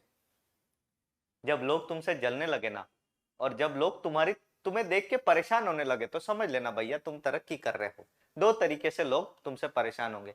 एक तो तुम बहुत बड़े गुंडे हो, बहुत बड़े बदमाश हो, तो भी तुम उस फील्ड में तरक्की कर रहे हो, तभी लोग तुमसे परेशान है। और दूसरा तुम बहुत अच्छा काम कर रहे हो, बहुत अच्छा आगे जीवन मस्त होने वाला है, तो तुमसे लोग जलेंगे। दोनों केसेस आते हैं। तो खूब चिल्ला चिल्ला के पढ़ो, एकदम गर्दा उड़ा के पढ़ो। अगर मैं बोलूं तो 32 प्लस 4 इंटू 16 सीधा 64 लिख दिया, 16 चौके 64 और प्लस 5H2। अब 5H2 गधों की तरफ 5 इंटू फिर 2 प्लस 16 नहीं करेंगे सर, इसका हमको पता है इसका मतलब क्या होता है, इसका मतलब 18 और 18 को 5 से गुणा किया तो 90। इसको अगर आप जोड़ोगे तो ये मेरे हिसाब से आ जाएगा 249.5 ग्राम। एक बार जोड़ के देख लेना, ये 249.5 ग्राम आ जाएगा। अगले सवाल पे चलते हैं sir, calcium sulphate dot half H2। Calcium sulphate की बात करें तो calcium 40 plus sulphur 32 plus oxygen 64 plus आधा पानी का मतलब 9, आधा पानी का मतलब 18/2 9। इसको जोड़ लो फटाफट, ये कितना आ रहा है सर? तो आप बोलोगे कि अच्छा सर इसको जोड़ा तो 72, 72 में 64 जोड़ दिया तो कितना आ गया, और 9 यहीं पे लिख लेते हैं तो 6 और इधर 5 एक हाथ में, ये हो गया 17 17 14, ये 145 आ गया सर, 145 ग्राम। एक बार चेक कर लो। अब आप में से जिस बच्चे ने भी सारा उत्तर सही दिया है समझ लो एकदम बढ़िया चल रहा है, चकाचक चल रहा है। ये बेसिक कॉन्सेप्ट है सर, अभी सवाल तो आने वाले हैं, अच्छे सवाल आने वाले हैं सर। नेक्स्ट आते हैं अगला कॉन्सेप्ट। अगला एक छोटा सा कॉन्सेप्ट है RAM। ये RAM क्या है सर? राम क्यों लिख रखा है? क्योंकि अंग्रेजी में RAM एब्रिविएट करते हैं, छोटे रूप में लिखने को एब्रिविएशन कहते हैं। छोटे रूप में किसी भी चीज को लिखने को एब्रिविएशन कहते हैं। जैसे आप लोग रटते होगे ना बचपन में, जैसे मान लो NDA का फुल फॉर्म क्या है, तो ये फुल फॉर्म को इधर लाने को एब्रिविएशन अंग्रेजी में कह देते हैं। तो ये मैंने फुल फॉर्म को इधर लेके आ गया। राम का मतलब क्या है, RAM का मतलब क्या है? तो इसका मतलब है रिलेटिव एटॉमिक मास। क्या है सर? Relative atomic mass. अच्छा सर अब ये क्या नया पंगा है, ये क्या नया पंगा है? तो कोई नया पंगा नहीं है सर, बेसिक डेफिनेशन है, बहुत ही सिंपल सा। क्या बोला मैंने? रिलेटिव एटॉमिक मास, जिसको हिंदी में हम कहेंगे आपेक्षिक परमाणविक द्रव्यमान। तो आप यहां पाएंगे, आप यहां पाएंगे आपेक्षिक परमाणविक द्रव्यमान। यहां चलो तो RAM की बात करेंगे। यहां टॉपिक दोनों पढ़ना है, हमें इसको भी गायब कर देंगे, इसको इसके बाद। तो दो द्रव्यमान हमने पढ़ लिया था, परमाणविक आणविक। तीसरा द्रव्यमान है हमारा आपेक्षिक परमाणविक द्रव्यमान, जिसको हम राम बोलेंगे, जिसको हम रिलेटिव एटॉमिक मास बोलेंगे। इसकी परिभाषा क्या होती है सुनना, परिभाषा सुन लिया, परिभाषा समझ गए तो एकदम कॉन्सेप्ट क्लियर। इसकी परिभाषा होती है किसी तत्व के, तत्वों नहीं, किसी तत्व के एक परमाणु का भार कार्बन 12 के एक परमाणु के 12वें भाग से कितना गुना अधिक है, या कितना गुना कोई तत्व भारी है, उसको हम बोल देंगे क्या? RAM, राम। तो इसका मतलब RAM का जो सूत्र होगा सर वो क्या होगा? RAM का जो सूत्र होगा वो क्या होगा? वो क्या होगा सर? एक परमाणु का भार, एक परमाणु का भार, जिस भी तत्व का परमाणु लिया है उस तत्व का परमाणु का भार, और अपॉन 1/12वां हिस्सा किसका?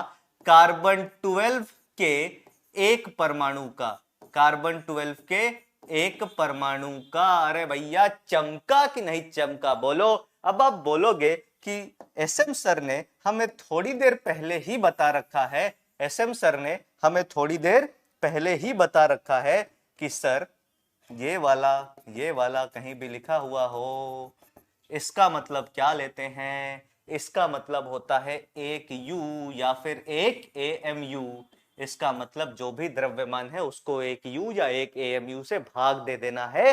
प्रैक्टिस कर लेते हैं 2-3 सवालों की। यहां पे मैंने लिखा तत्व, जिसको अंग्रेजी में एलिमेंट कहते हैं। यहां पे मैंने लिखा उनका AM बोले तो एटॉमिक मास, और यहां पे मैंने लिखा RAM। आपको कॉन्सेप्ट एकदम क्लियर हो जाएगा। सबसे पहला एलिमेंट ले लेते हैं कैल्शियम। कैल्शियम का द्रव्यमान एटॉमिक मास हमने याद कर रखा है, 40 U होता है। रिलेटिव एटॉमिक मास का फॉर्मूला जो है वो क्या है सर? कि आप क्या करो, जो भी भार है उसको 1 U से डिवाइड कर दो। 1 U से नहीं डिवाइड तो 1/12वें हिस्से कार्बन 12 के एक परमाणु से करते हैं, पर उसका भार हमको पता है सर 1 U होता है। तो RAM कितना हो जाएगा? 40 U अपॉन 1 U। आप में से जो भी बुद्धिजीवी इंसान होगा बोलेगा U से U कट गया, और 40/1 का मतलब 40 आ गया सर। उसी तरीके से अगर मान लो सेकंड पे हम चले और यहाँ पे पोटेशियम ले लिया, पोटेशियम का द्रव्यमान अभी देखा था 39 U। अगर RAM निकालना है, रिलेटिव द्रव्यमान निकालना है, आपेक्षिक द्रव्यमान निकालना है तो 39u अपॉन 1u, u से u उड़ गया, ये 39 आ गया। तीसरे पे चलते हैं सर, तीसरे पे कॉपर ले लेते हैं। कॉपर का द्रव्यमान 63.5u देखा था। 63.5u का अगर सापेक्षिक द्रव्यमान या अपेक्षिक द्रव्यमान निकालना हो तो 63.5u अपॉन 1u, u से u कट गया, ये कितना आ गया 63.5। अब आप में से जो भी बुद्धिजीवी लोग होंगे जिनका दिमाग अभी तक चल रहा होगा, मेरे साथ दौड़ रहा होगा, वो ये बोलेंगे अच्छा सर यूनिट हटा देने से एटॉमिक मास या मॉलिक्यूलर मास में यूनिट हटा देने से ही अपना काम हो जाएगा। तो मैं बोलूंगा बिल्कुल ही सही सोचा है सर आपने, इसकी कोई इकाई नहीं होती, इसकी कोई इकाई नहीं होती, पहली बात। और दूसरी बात कि इसका मान जो होता है वो एटॉमिक मास या परमाणविक द्रव्यमान के बराबर बिना इकाई के। अपने को आंसर मिल जाएगा सर। चमका नहीं चमका? बोलो हाँ या ना। अरे हाँ ना बोल भाई। क्लियर है? आगे चलते हैं सर नेक्स्ट। ये तो बहुत सिंपल था सर, ये तो बहुत सिंपल कॉन्सेप्ट था सर। इसी का भाई आएगा RMM। मैंने क्या बोला? ये तो परमाणु के लिए था, अब अणु के लिए देख लेंगे अगले पेज पे। चलो चलते हैं बच्चों अगले पेज पे, नेक्स्ट पेज पे चलते हैं। जैसा आपको वादा किया था RMM के साथ क्या है? किसी यौगिक के एक अणु का भार कार्बन 12 के एक परमाणु के 12वें भाग से कितना गुना भारी है, ये RMM कहलाएगा। RMM छोटा रूप है किसका? RMM छोटा रूप है किसका? रिलेटिव। RMM छोटा रूप है किसका? रिलेटिव मॉलिक्यूलर मास का। किसका छोटा रूप है सर? रिलेटिव मॉलिक्यूलर मास का। और इसका सूत्र जो होता है, इसका सूत्र जो होता है बिल्कुल वैसा ही होता है सर जैसा यहां लिख रखा है और जैसा पीछे इस्तेमाल किया था। क्या सर? RMM की जो परिभाषा होती है वो क्या होती है? यही कि किसी यौगिक के एक अणु का द्रव्यमान, एक अणु का द्रव्यमान ग्राम में नहीं यू में लिखते हैं और उसको 1/12वां हिस्सा एक कार्बन परमाणु के भार से भाग दे देते हैं। और आप में से कुछ लोग इसको देखते ही घेरेंगे और इस पे हमला करके बोलेंगे ओ भाई तू तो एक यू है, इतनी ही औकात है तेरी, यहीं पे आजा, इतना बड़ा नहीं बन। इसको पढ़ने पे कंफ्यूजन होगा ना सर, 1/12वां हिस्सा कभी आ गया ना तो ऐसे पगला जाओगे। तो इसको याद रखना, अगर एक परमाणु दे रखा है तो इसका मतलब एक यू है सर, सीधा सपाट। समझ में आई बात? इसकी भी कोई यूनिट नहीं सर, नो यूनिट, कोई इकाई नहीं। अच्छा सर तो प्रैक्टिस कर लेते हैं, प्रैक्टिस कर लेते हैं। प्रैक्टिस क्या करेंगे? यहां पे मैंने लिखा, यहां पे मैंने लिखा कंपाउंड, सवाल कर लेते हैं। यहां पे मैंने कंपाउंड लिखा, कंपाउंड भी लिख देता हूं क्योंकि यौगिक को कंपाउंड कहते हैं सर। आपको यौगिक कंपाउंड दोनों आना चाहिए। जेई में चले गए तो जान खा जाएंगे वहां के लोग, और अगर तुम्हारी यही स्थिति रही तो तुम बात भी नहीं कर पाओगे जिससे तुम बात करना चाह रहे हो। तुम समझ सकते होगे हम क्या कहना चाह रहे हैं। पहला H2O, दूसरा HNO2, तीसरा Cl2, चौथा H3PO4। फटाफट बताएंगे। अच्छा सर इसमें तो धोखा कर दिया, कुछ कुछ ऐसी चीजें दे दी जो पहले नहीं दी थी। अबे तो निकाल लेंगे, समझाया है सर। H2O का भार मॉलिक्यूलर मास इसका 18u, RMM निकालने के लिए 18u को भाग देंगे एक u से, आंसर आया 18। HNO2 का भार निकालेंगे तो कितना आ जाएगा सर? ये तो कैलकुलेट करना पड़ेगा, तो कर लो बेटा। 1 + 14 15 हो गया, 15 में जोड़ा 16 और 16 32, 15 और 32 को जोड़ेंगे तो कितना आ जाएगा सर?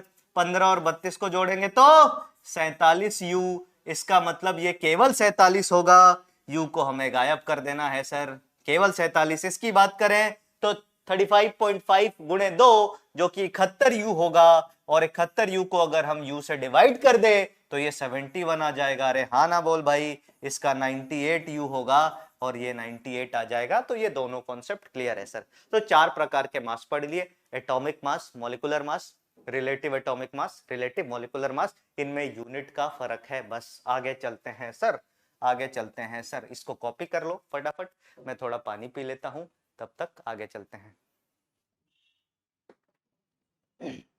है ना? तो बहुत ही सिंपल है सर, बहुत ही सिंपल। आप किसी का भी निकाल सकते हो। पीछे क्या किया मैंने? यूनिट उड़ाया। क्या किया? यूनिट उड़ा दिया सर। फटाफट कॉपी कर लो, फिर हम नेक्स्ट पेज पे चलते हैं।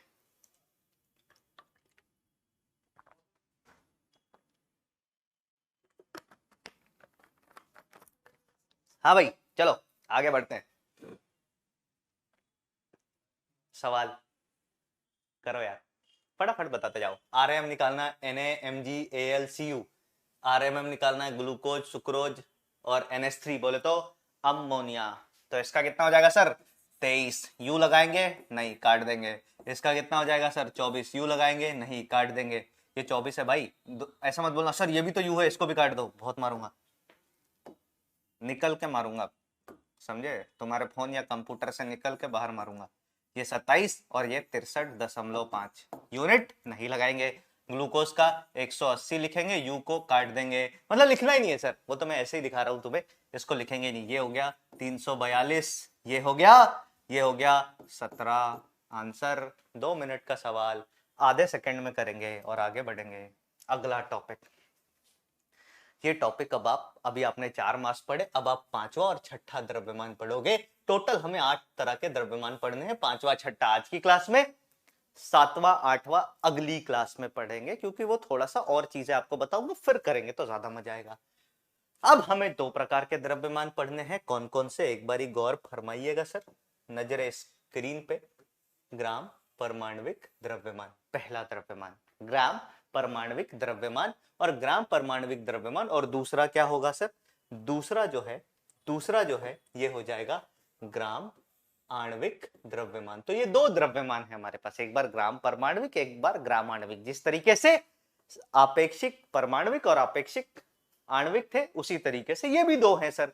इनको छोटे रूप में क्या लिखेंगे, तो इनको छोटे रूप में 2 चीजों के से रिप्रेजेंट करते हैं, एक तो होता है GAM और दूसरा होता है GMM। अब आपके दिमाग में कॉन्सेप्ट वा क्लियर होना चाहिए। GAM का मतलब क्या होगा सर, इसका मतलब होगा ग्राम एटॉमिक मास, इसका मतलब क्या होगा सर, ग्राम एटॉमिक मास। और GMM का मतलब क्या होगा, GMM का मतलब क्या होगा, gram molecular mass, gram molecular mass. अरे भैया चमका नहीं चमका, बोलो हाँ ना, gram atomic mass, gram molecular mass.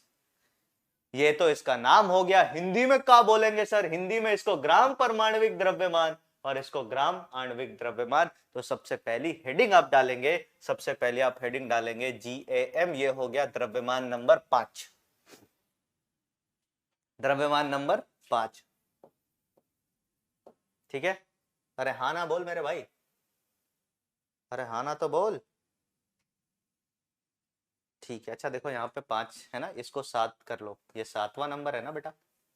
अरे ऐसे ऐसी चीजें ध्यान दे दिया करो, इसमें कोई बहुत बड़ी बात नहीं है, 5 लिखो चाहे 7 लिखो, क्या करना है उससे, तुम्हारे जीवन में उससे कोई फर्क नहीं पड़ने वाला। हाँ भैया, तो हम आ जाते हैं GAM पे, ग्राम एटॉमिक मास, ग्राम परमाणविक द्रव्यमान पे। क्या है इसकी परिभाषा और कैसे और क्या करते हैं। तो सबसे पहले परिभाषा, किसी तत्व के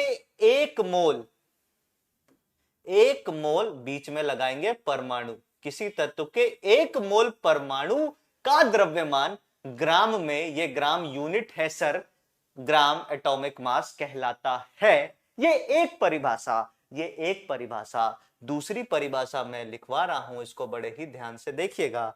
दूसरी परिभाषा मैं लिखवा रहा हूं, इसको भी आप लिख लेंगे और ध्यान से देखिएगा। क्या बोला मैंने, किसी तत्व के 1 मोल परमाणु का द्रव्यमान ग्राम के अंदर अगर लिख के दोगे तो उसको हम कहेंगे भैया ग्राम एटॉमिक मास। ठीक है सर, थोड़ा थोड़ा समझ में आ रहा है। एक और इसकी परिभाषा, एक्चुअल परिभाषा जो है वो ये है कि किसी तत्व के 1 ग्राम परमाणु, 1 ग्राम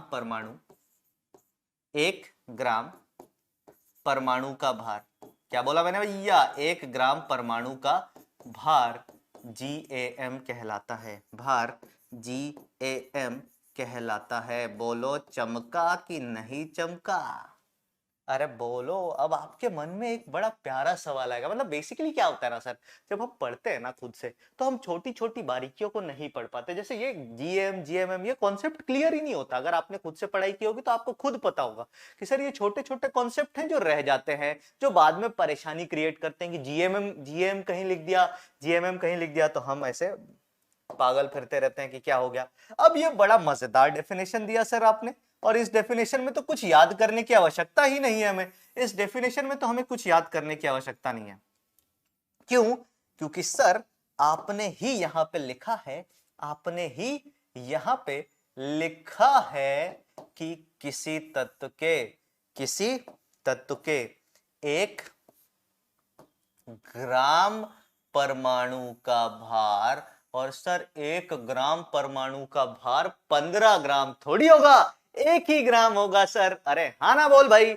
आपके मन में यह सवाल आया तो बहुत अच्छी बात है। अगर तुम्हारे मन में यह सवाल आया तो समझो जिंदा हो तुम, और अगर यह सवाल नहीं आया तो बेटा मुंह पे पानी वानी मारो और फिर आगे क्लास अटेंड करो। ये तो सवाल आना चाहिए ना सर, 1 ग्राम परमाणु, 1 ग्राम ही तो वजन है।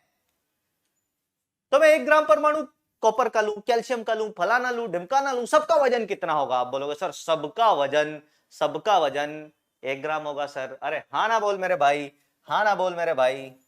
ठीक है सर, पहले एक सवाल करते हैं। एक सवाल आया जेई में, बिल्कुल ऐसा ही एक सवाल आया जेई में एक बारी। सवाल यह था कि सोडियम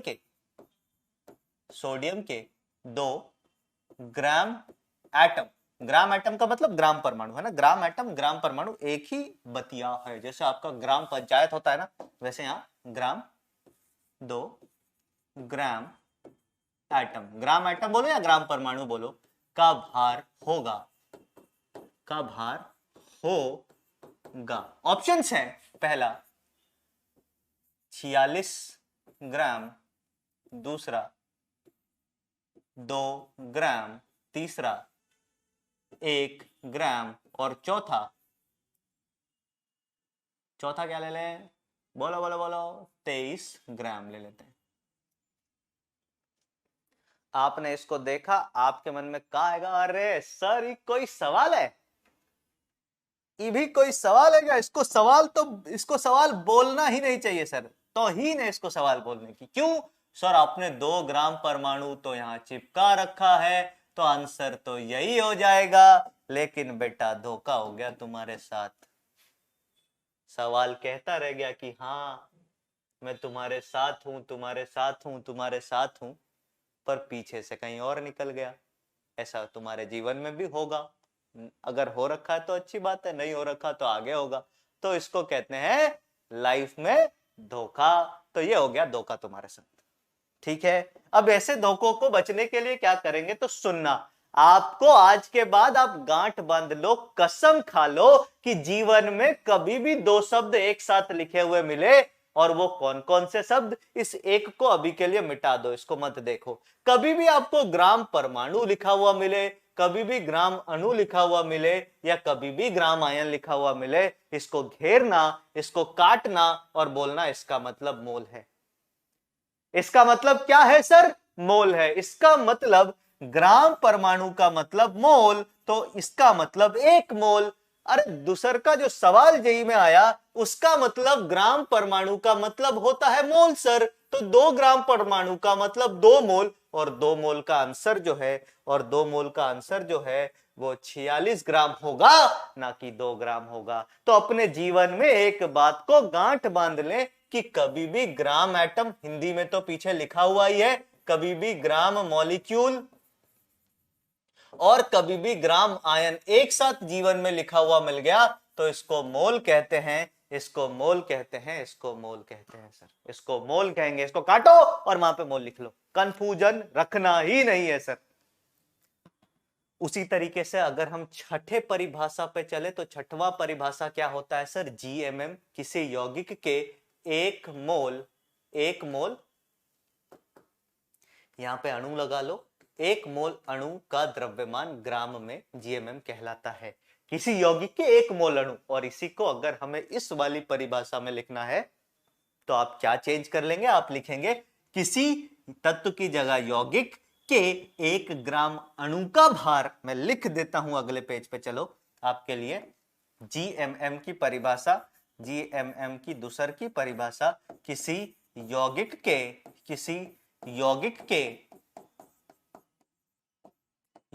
के 1 ग्राम अणु का भार जीएमएम कहलाता है। क्या कहलाता है सर? 1 ग्राम अणु का। 1 ग्राम अणु बोले तो अटैक कहां पे किया? ग्राम अणु पे। बोला ग्राम अणु का मतलब, अरे ग्राम अणु का मतलब मोल सर, तो 1 मोल का भार जीएमएम कहलाता है।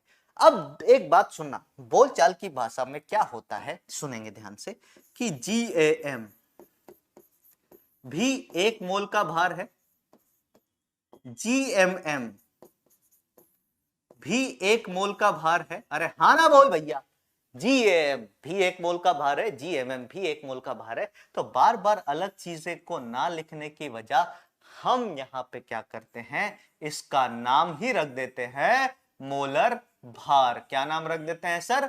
मोलर भार, या फिर मोलर मास। अब आप बोलोगे ये तो बड़ा विचित्र कॉम्बिनेशन है सर, एक बारी मोलर अंग्रेजी में लिखा तो भार हिंदी कर दिया, एक बार मोलर हिंदी में लिखा तो भार को अंग्रेजी कर दिया। कोई नहीं बेटा, कभी कभी ऐसे भी चलना चाहिए, है ना। जीवन में समोसे के साथ समोसा थोड़ी खाते हैं, चटनी खाते हैं ना, बताओ। तो बस वही बात है, समझ में आ गई बात? ठीक है, आगे आते हैं सर। ये मोलर भार हो गया, ये मोलर मास हो गया, बात समझ में आई? बोलो हाँ या ना। तो इसको हम ये शब्द भी यूज करेंगे, ये शब्द भी यूज करेंगे। अब आते हैं कि सर ठीक है, कुछ कुछ बात तो समझ में आ रहा है, कुछ कुछ बात तो समझ में आ रहा है, पर मुझे बता दो सर आप कि एटॉमिक मास को या फिर मॉलिक्यूलर मास को, अब आप बोलोगे एटॉमिक मास, ये एमएम का मतलब अभी मॉलिक्यूलर मास है। क्या है? Molecular mass. ठीक है, एटॉमिक मास को अगर जीएम बनाना हो या फिर मॉलिक्यूलर मास को जीएमएम बनाना हो तो इसके लिए क्या करें सर? किस सर्प से इसकी धुलाई करें कि एएम जीएम बन जाए और एमएम जीएमएम बन जाए? तो बेटा कई बारी है ना, काम धुलाई से नहीं होता है, प्यार मोहब्बत से आप जितना काम निकलवा सकते हो, किसी से लड़ झगड़ के नहीं निकलवा सकते। तो यहां पे भी हम थोड़ा सा प्यार मोहब्बत दिखाएंगे और एएम और एमएम की जो यूनिट होगी वहां पे इनके साथ एक काम करेंगे। प्यार मोहब्बत से क्या करेंगे सर? यहां पे यू जो यूनिट थी, इनकी यूनिट यू थी, आपको क्या करना है? मान वही रखना है और यू हटाओ और जी लगा दो। जी लगाओ, जी का मतलब ऐसे नहीं मन लगा लो, है ना, तुम फटाफट ऐसे चल जाते हो। अच्छा जी लगाओ मतलब प्यार मोहब्बत की बात है। ओ ऐसा कुछ नहीं है यहाँ पे, समझ गए? प्यार मोहब्बत करना है तो अपनी मंजिल से करो। अब तुम बोलोगे सर हमने तो मंजिल ही उसको बना रखी है, तब बेटा तुम्हारा कुछ नहीं हो सकता। जिसका एम ही वही है, एक व्यक्ति विशेष जिसका एम है, तो वो क्या ही पालेगा जीवन में। एम हमेशा बड़ा होना चाहिए। बहुत ऐसे सोचो ना कि मैं, मतलब जैसे अगर मैं बात करूं तो एम ऐसा होना चाहिए कि मैं समाज सुधारक बनूंगा। समाज सुधारक कैसे? अब तुम ऐसे समाज सुधारक नहीं बन सकते, ताकत होनी चाहिए तुम्हारे पास यार। पावरफुल आदमी समाज को सुधार सकता है, कभी भी रोड पे भीख मांगने वाला आदमी समाज को नहीं सुधार सकता। मैं मानता हूं ये बात आपको बुरी लगेगी, पर यही सच्चाई है। अब तुम्हारे पास ही खाने पीने को नहीं है, तुम समाज को क्या सुधार दोगे बताओ? तो पावरफुल बनो, बहुत अच्छी चीजें अचीव करो, फिर समाज के प्रति काम करो। तुम्हें तुम्हारे जैसे ही बहुत सारे लोग मिल जाएंगे जिनकी उन्नति का मौका है ना, जिनको ऊपर पहुंचाने में तुम सहयोग कर सकते हो। चलो आगे आते हैं, छोड़ो। तो क्या करना है सर? यू हटाना है, जी लगाना, मतलब थोड़ा सा इज्जत दे दिया तो atomic mass gram atomic mass बन गया और molecular mass gram molecular mass बन गया। बोलो चमका या नहीं चमका? हाँ सर चमका। तो सवाल कर लेते हैं फटाफट। एक सवाल आपकी कंप्यूटर स्क्रीन पे, इसमें सारे मास आ गए, 6 के 6 मास इसमें आपको आ जाएंगे। देखते हैं H2O अणु के लिए, H2O अणु के लिए मतलब ये तो भैया यौगिक है। इस अणु के लिए पहले तो आरएमएम, फिर आणविक भार, फिर मोलर भार और 5 अणु का भार ग्राम में ज्ञात करना है। आपको मैं बोलूंगा कि भैया वीडियो को कर दो पॉज, है ना, रोको, 2 मिनट का समय खुद को दो, खुद के साथ 2 मिनट में इस लड़ाई को लड़के जीतने की कोशिश करो। उसके बाद आपके एसएम सर तो है ही सॉल्व करने के लिए। मैं उम्मीद करता हूं कि आपने पॉज किया होगा, सॉल्व करने की कोशिश भी की होगी। तो सॉल्यूशन देख लेते हैं, वो वाला सॉल्यूशन नहीं जो एक बच्चा फेमस हो गया था, है ना, कि हमको तो सॉल्यूशन चाहिए। बहुत मजा आता है, जिंदगी एकदम उफान मारने लगता है। चलो आगे आते हैं, आरएमएम भार की बात करते हैं। तो भैया आरएमएम का मतलब क्या होता है? Relative molecular mass. Relative molecular mass का मतलब कौन यूनिट? नहीं, तो इसका मान 18 हो जाएगा बिना किसी यूनिट के सर, बिना किसी यूनिट के। आणविक भार कितना होता है? एक अणु का भार, एक अणु का भार हमेशा यू में आता है, तो मैं इसको 18 यू लिख दूंगा। मोलर भार मतलब जीएमएम की बात कर रहा है, और जीएमएम में क्या करते हैं? यू हटाओ जी लगाओ, थोड़ा सा इज्जत दे दो, 18 ग्राम आ गया।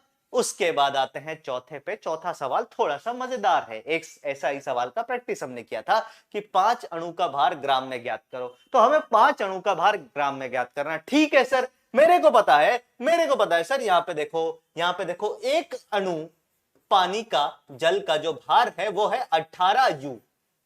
तो भैया दुनिया में कोई भी थोड़ा बहुत भी गणित जानता होगा तो उससे पूछूंगा कि देखो भैया एक अणु का भार 18 यू है, उसको यू यू बताऊंगा तो नहीं समझ में आएगा। उसको बोलूंगा देखो एक अणु का भार, भार नहीं, दाम 18 रुपए है, तो 5 अणु का भार क्या होगा? सवाल पूछने के पहले 5 बोलते ही वो सीधा बोलेगा 90। अब हम 90 रुपए के जगह यू लिख लेते हैं, ये तो हमें कोई भी बता देगा सर। ठीक है, तो तुमसे भी मैं उम्मीद करता हूं कि ओहो, अब सर ने बताया था, एसएम सर ने बताया था कि यू को जी में कन्वर्ट किया जा सकता है। और कैसे कन्वर्ट करेंगे? तो 90 यू जो है, 90 यू जो है ये किसके बराबर होगा सर? ये बराबर होगा 90 इंटू 1.66 इंटू 10 की घात माइनस 24 ग्राम के बराबर होगा, क्योंकि एक यू इसके, इस वाले मान के बराबर होता है एक यू। फिर मैंने आपको एक छोटी सी ट्रिक्स दी थी, क्या कि बेटा 1.66 को ना 5/3 लिख सकते हो। नहीं विश्वास होता है ना तो देखो कैलकुलेटर देवता से तुम्हें बता देता हूं। कैलकुलेटर देवता एक बार हमें बताओ तो 5/3 कितना होता है? 1.6666। ठीक है भैया, तो इतना लिख सकते हैं 5/3। तो इसको लिखा 90 इंटू 5/3 इंटू 10 की घात माइनस 24 ग्राम। और सॉल्व कर लेते हैं सर। इसको काटा 3 से आया 30, बोलो हाँ ना। इसको काटा 3 से आया 30, एक जीरो उड़ाया तो 10 की घात माइनस 23 आ गया। तो ये आंसर आ गया 15 इंटू 10 की घात माइनस 23 ग्राम। अगर चमका तो हाँ बोल दो, नहीं चमका तो एक बार पीछे करो 2 मिनट, फिर से देख लो। पर मैं फिर भी बता देता हूं एक बार क्या किया है यहाँ पे हमने। बेटा एक अणु का भार निकाला यू में, 5 अणु का भार निकालना था, 5 से गुणा कर दिया, यू में आया, उसको 1.66 इंटू 10 की घात माइनस 24 से मल्टीप्लाई कर दिया, आ गया हमारा आंसर। वाह, आ गया हमारा आंसर। वाह। अब कुछ सवाल आपसे प्रैक्टिस करवा लेता हूं। अब देखो मेरी बात सुनते जाना ध्यान से, देखो कैसे मोल पे हम आएंगे। क्वेश्चन, निम्न का भार ज्ञात करें, का भार ज्ञात करें। लाल रंग में मजा नहीं आ रहा है, कोई नहीं, कलर ही बदल लेते हैं। पहला, सबसे पहला, एक मोल कैल्शियम कार्बोनेट। दूसरा 5 मोल ओजोन। तीसरा 2 अणु H2O2 जिसको हाइड्रोजन परऑक्साइड कहते हैं उसके। इन तीनों का द्रव्यमान आपको बताना है। अब जिसका मोल का द्रव्यमान है उसको ग्राम में लिख देना यार, जिसका नहीं ग्राम में आएगा उसका यू में लिख देना। यूनिट को ध्यान में रखना। सबसे पहले आते हैं, इसकी बात करते हैं, इसका द्रव्यमान कितना होगा। तो 1 मोल कैल्शियम कार्बोनेट का द्रव्यमान, अगर कैल्शियम कार्बोनेट का द्रव्यमान निकाले तो 100 आएगा कैलकुलेट करके। तो ये 100 यू हटाया, जी लगाया। 5 मोल ऑक्सीजन का मतलब क्या है? ओजोन, सॉरी ऑक्सीजन नहीं, तो ओजोन का द्रव्यमान 3 गुणे 16 48 होता है। तो 1 मोल ओजोन का द्रव्यमान जो है वो 48 ग्राम होना चाहिए। पर भैया हमसे तो 5 मोल का पूछा है, तो ई हो जाएगा 240 ग्राम। इसकी बात करें तो अब यहां पे 2 अणु में खेल दिया सर। 2 अणु का मतलब आंसर यू में आना चाहिए। और अगर ग्राम में किसी ने पूछा तो उसको कन्वर्ट करेंगे ग्राम में, उसको कन्वर्ट करेंगे। H2O2 का द्रव्यमान जो होता है वो कितना हो जाएगा सर? तो 16 और 2, 16 दूनी 32 और 2 34, तो ये हो गया 34 यू। लेकिन 2 अणु है तो 2 का मल्टीप्लाई करेंगे तो ये आ गया 68 यू। ये कुछ सवाल थे, ये कुछ कॉन्सेप्ट्स थे जो कि द्रव्यमान से रिलेटेड हमें सीखना था। अब हम आएंगे मोल से रिलेटेड कैलकुलेशन पे और इसका उपयोग करके खूब सारे पीवाईक्यूज भी हम यहां पे करेंगे। तो आइए नेक्स्ट पन्ने पे आ जाते हैं। कैलकुलेशन रिलेटेड टू मोल, मोल से जुड़ी हम क्या गणनाएं करेंगे। और एक बहुत इंपॉर्टेंट चार्ट आपके जीवन में जोड़ रहा हूं। जैसे आपने टिकिया चाट खाया होगा, यूपी से हैं तो टमाटर चाट भी चलता है ना? अरे हाँ ना बोल। दिल्ली से और इधर से हैं, नॉर्थ इंडिया से हैं तो वहां राज कचौड़ी चलती है। बहुत तरह का चाट खाया होगा, पापड़ी चाट खाया होगा, दही बल्ला खाया होगा, पर आपके जीवन में अभी सबसे इंपॉर्टेंट चाट यही है सर। इस मोल चार्ट को बना लो, इसमें जो भी चीजें रखी हैं उसको अपने दिमाग में बसा लो। आप याद रखना मोल कॉन्सेप्ट में शुरू में आप इसको देख के सॉल्व करना। सर मैं पहले आपको बता देता हूं, आपको जहां से भी सवाल करना, जो भी सवाल करना, इसको देख के सॉल्व करना। शुरू में आप अपने आप अच्छा करोगे और एक बार सीख गए ना, अरे सॉल्व करते करते फॉर्मूला दिमाग में चिपक जाता है यार। सॉल्व करते करते एक एग्जांपल देता हूं, कभी तुमने सुना होगा, मसल मेमोरी का नाम सुना है क्या? मसल मेमोरी, इसका कॉन्सेप्ट समझाता हूं तुम्हें। छोटा सा कॉन्सेप्ट है, 2 मिनट लूंगा। मसल मेमोरी का मतलब होता है आपकी जो मांसपेशियां, उसकी भी मेमोरी होती है। मेमोरी मतलब उसकी भी बुद्धि होती है। कैसे? सुनना, आप सभी को पता है फौज में हमारे जो भी वीर जवान है, जो भी जवान है, उन सभी को बहुत सारी ट्रेनिंग, बहुत सारी परिस्थितियों का सामना करना पड़ता है। उनकी ट्रेनिंग में एक चीज उनको सिखाई जाती है बार बार कि कभी भी सामने से गोली चले ना तो सबसे पहले जमीन पे लेट जाओ। फिर बोला जाता काउच, मतलब थोड़ा सा उठो, ऐसे हाथों के बल, जैसे घोड़ा बनते ना वैसे उठो और क्रॉल करके चलो। मतलब क्रॉल करके चलने का मतलब क्या होता? आप जमीन पे लेटे लेटे ऐसे हाथ पैर से चल रहे हो, जमीन से लेटे लेटे ऐसे आप हाथ पैर से चल रहे हो। तो ये चीज उनको सिखाई जाती है। पता है क्यों? उनको इतनी ट्रेनिंग दी जाती है कि जैसे उनके कान में सामने से गोली पड़ती है ना, उनका दिमाग इतने जल्दी रिस्पॉन्ड नहीं करता, पर उनके मांसपेशियां इस तरीके से ढाल दी गई हैं कि वो अपने आप जमीन पे लेट जाते हैं। गोली की आवाज सुनियो, छप से जमीन पे, आपको पता भी नहीं चलेगा। आपके हमारे जैसे लोग पहले देखेंगे किधर से गोली चली, तब तक सीधा हेडशॉट। उनके साथ गोली चली और सारे जमीन पे एक साथ। वो क्या होता है? Muscle memory. क्योंकि आप खुद सोचो ना, आपका दिमाग एग्जाम में काम नहीं करता सर। 2 साल जिस चीज की पढ़ाई की है उसी का एग्जाम देने में दिमाग काम नहीं करता। सामने से गोली चलेगी तो धड़कनों तक रुक जाएंगी सर। तो ये होती है मसल मेमोरी। तो तुम इतनी प्रैक्टिस करो ना कि तुम्हारे हाथों को पता हो। जैसे अगर मैं तुम्हें बोलूं कि अभी अपना नाम लिखो, अपना साइन करो, तुम नींद में भी साइन कर दोगे, तुम नींद में भी उठ के 4 लिख दोगे। क्यों? क्योंकि अपना हाथ इसके लिए ट्रेंड है सर। इसी इतनी प्रैक्टिस करनी होती है जीवन में तरक्की करने के लिए। अब हम आते हैं इस मोल चार्ट में क्या है सर। तो मोल चार्ट को हम बोलते हैं मोल का जंक्शन। जंक्शन कैसे? जैसे आपने सुना होगा पटना जंक्शन, कोटा जंक्शन, फलाना जंक्शन, ढिमकाना जंक्शन, वैसे ही ये भी एक जंक्शन है। अगर मान लो इधर से कोई गाड़ी आ रही है और उसको इस जगह पे जाना है तो डायरेक्ट कोई सवारी गाड़ी नहीं है, उसको यहां से आके यहां जाना पड़ेगा। अगर यहां से यहां जाना है तो उसको इस पे आके यहां जाना पड़ेगा। डायरेक्ट कोई रास्ता नहीं है सर, डायरेक्ट कोई भी रास्ता नहीं है। तो इसी को बोलते हैं जंक्शन। तो मोल चार्ट बेसिकली जंक्शन है किस किस चीज का? तो नंबर ऑफ मोल्स निकालना सीखेंगे हम यहाँ पे। क्या निकालना सीखेंगे सर? Number of moles. तो देखो, कभी भी अगर हम मोल की तरफ आ रहे हैं तो हम डिवाइड कर रहे हैं। कभी भी अगर हम मोल की तरफ आ रहे हैं, मोल की तरफ आ रहे हैं तो हम क्या कर रहे हैं सर? डिवाइड कर रहे हैं। देखो इन तीनों में एरो मोल की तरफ है, इन तीनों में एरो मोल की तरफ है, तो हम डिवाइड कर रहे हैं। कभी भी हम मोल से सामने वाले की तरफ जा रहे हैं, मोल से सामने वाले की तरफ जा रहे हैं तो हम मल्टीप्लाई कर रहे हैं सर। देखो मल्टीप्लाई कर रहे हैं, ये बात आपको समझनी है। इस एरो के नीचे ये लिखा है, इसके ऊपर ये, जो ऐसी चीजें हैं। पहले मैं आपको यहां पे बता देता हूं नंबर ऑफ मोल्स हम कैसे कैसे निकाल सकते हैं। तो नंबर ऑफ मोल्स, जिसको मैं एन से रिप्रेजेंट करूंगा, इसको निकालने का एक तरीका होता है दिया गया भार बटे मोलर भार। क्या होता है सर? दिया गया भार, डब्ल्यू टी लिख देता हूं, wait upon M M. M M का मतलब क्या है? अब याद रखना, अब आगे एम एम यूज करूंगा तो इसका मतलब मोलर भार होगा, मॉलिक्यूलर भार नहीं। वो वहीं तक समेट दिया, पहला। दूसरा तरीका क्या है सर? दिए गए कणों की संख्या, कितने कण है तुम्हारे पास, तो दूसरा तरीका कणों की संख्या, कणों की संख्या। और इसको भाग किससे दे दिया, इसको दे दिया एवोगैड्रो नंबर से, Na से भाग। Na का मान जो होता है वो होता है 6.022 इंटू 10 की घात 23।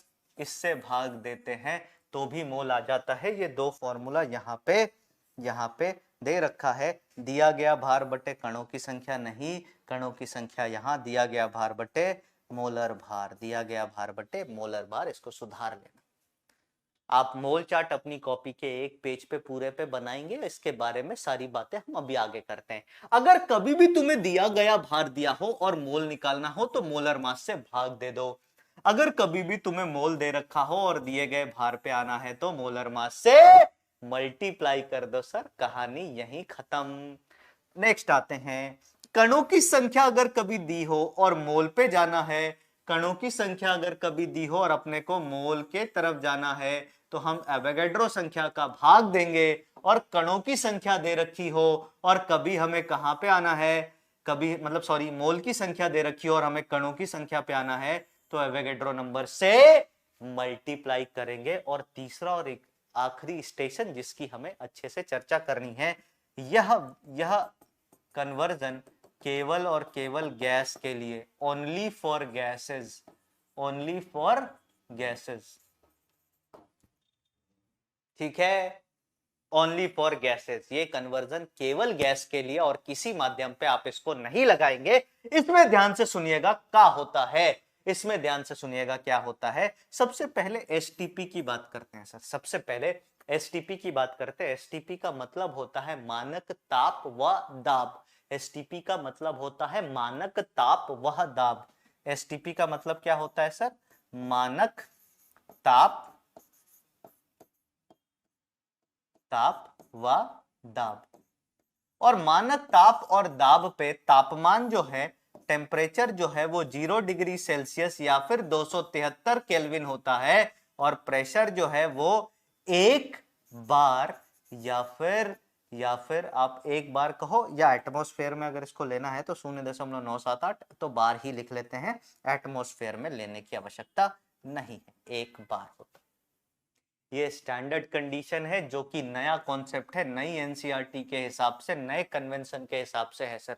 तो अगर आपके पाठ्यक्रम में कोई चेंजेस आता है तो उसको हमें समझना होगा। जेई उससे सवाल करके फंसा सकती है आपको, तो याद रखना नया कंडीशन जो है एसटीपी का वो है मानक ताप व दाब, जिसको हम टेम्परेचर 0 डिग्री सेल्सियस और प्रेशर एक बार कहते हैं, प्रेशर एक बार कहते हैं, ठीक है। इस परिस्थिति में किसी भी गैस के एक मोल का द्रव्यमान, जिसको मैं Vm लिख रहा हूं, Vm का मतलब सॉरी द्रव्यमान नहीं, आयतन है ना, एक मोल किसी भी गैस का आयतन जिसको मैं Vm लिख रहा हूं, Vm का मतलब है मोलर आयतन। मोलर आयतन को हिंदी में बोलेंगे तो क्या बोलेंगे, हिंदी में ही तो बोला है सर। तो मोलर आयतन का मतलब क्या समझेंगे सर, परिभाषा क्या है इसकी, ये कौन सा नया टर्म आ गया, पहले तो कभी किसी ने नहीं बताया। तो बेटा मोलर आयतन का मतलब होता है एक मोल का आयतन। इस परिस्थिति में एक मोल का आयतन, एक मोल गैस का आयतन इस परिस्थिति में, और इसका मान होता है 22.7।